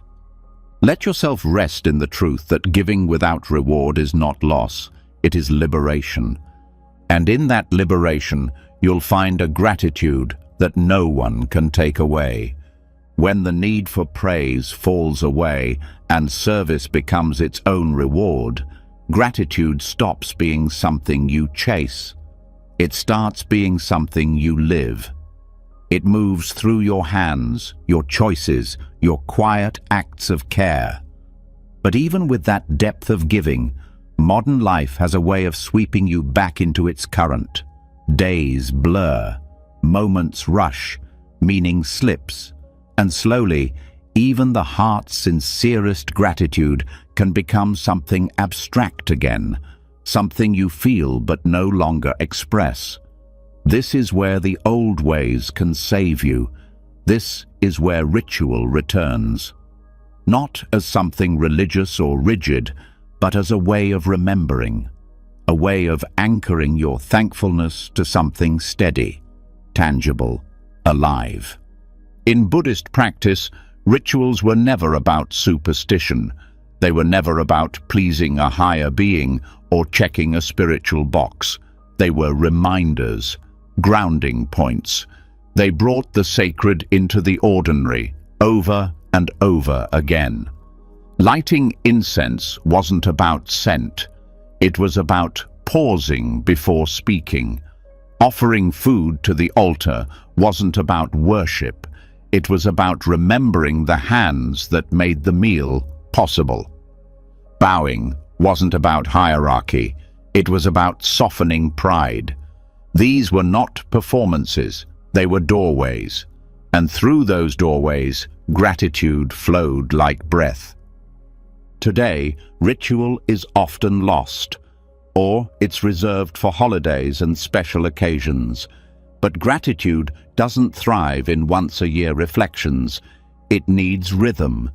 It needs something that repeats, not because you forget, but because life pulls you in 1,000 directions.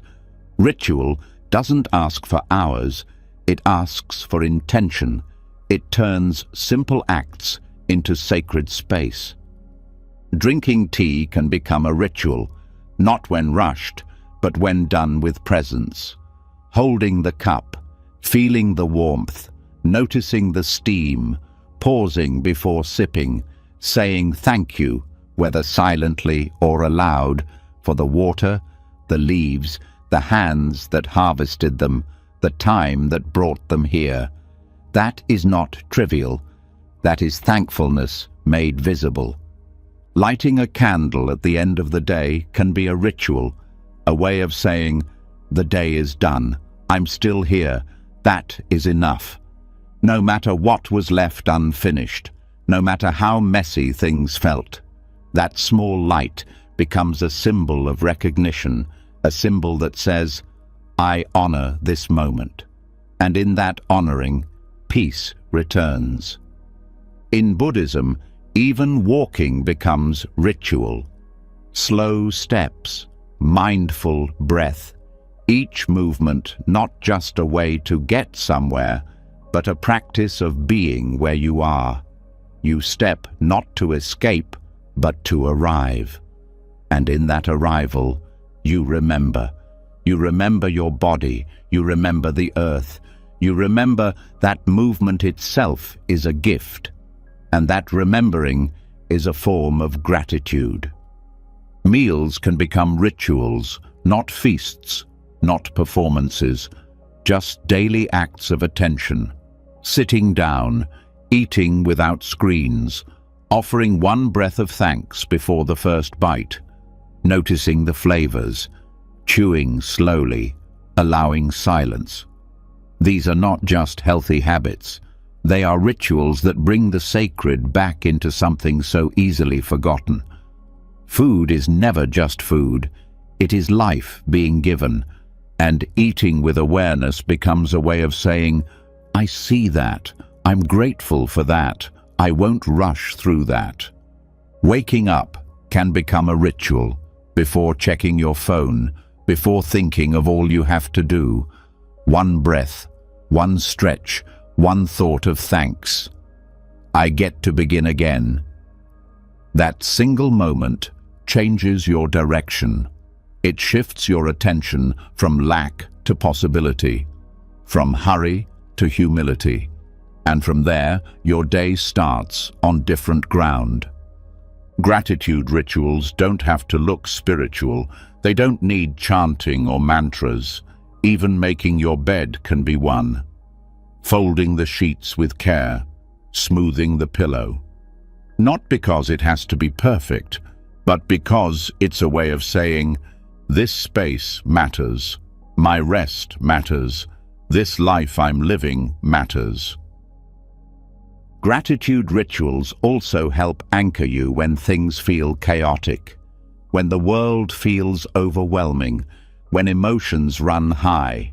You don't need to fix everything. You just need something to return to, something steady, lighting a candle, taking 10 slow breaths, writing 3 things you're thankful for, bowing your head for a moment before eating. These small acts become sacred containers.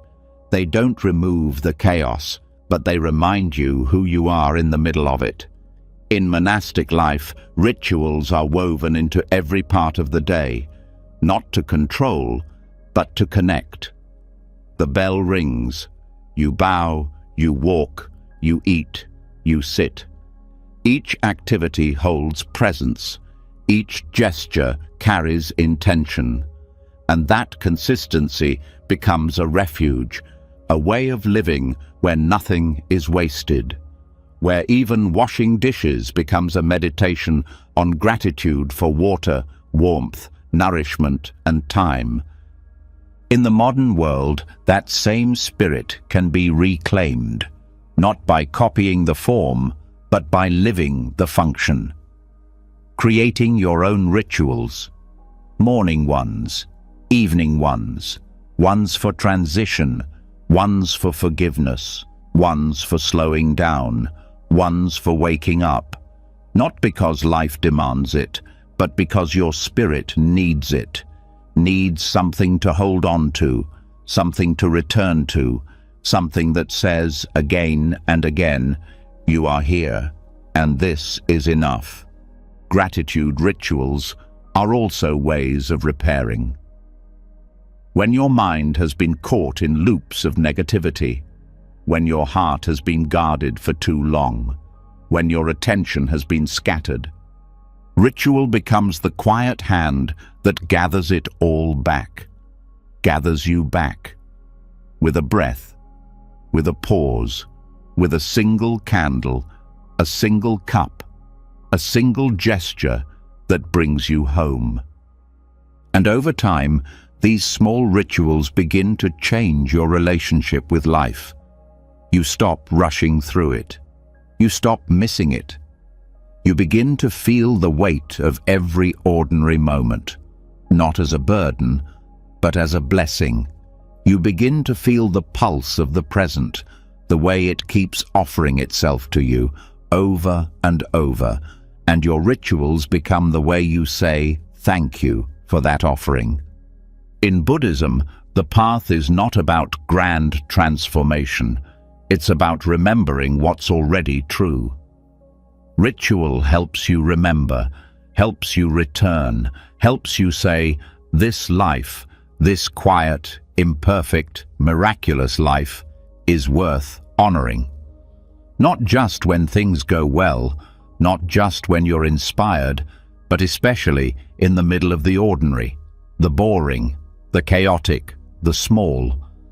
That's where ritual lives, in the margins, in the in-between, in the unnoticed. But when you meet it with presence, it opens something inside you, something that no book or teaching can give. The direct experience of reverence, the embodied memory that this, right now, is not nothing. So as the day winds down, choose one thing, one small act you can turn into ritual, one place in your life that needs slowing, seeing, honoring. It doesn't need to be long, it just needs to be real. Let it become your thread back to presence, back to gratitude, back to the deep knowing that this moment, this breath, this touch, this light is already sacred. And all it ever asked was to be noticed. After everything you've heard tonight, the quiet power of impermanence, the wisdom of loss, the strength found in stillness, and the sacred beauty in simply listening, one truth shines through. Gratitude is not a feeling you wait for. It's a way of seeing, a way of moving through this unpredictable, often messy, yet deeply precious life with open eyes and a softer heart. The modern world tells you to rush, to achieve, to fix. But Buddhism invites something different. It asks you to pause, to breathe, to bow, not out of obligation, but out of reverence for what's already here. Each lesson you've heard is not just a teaching, it's a doorway, a path back to the peace you've always carried.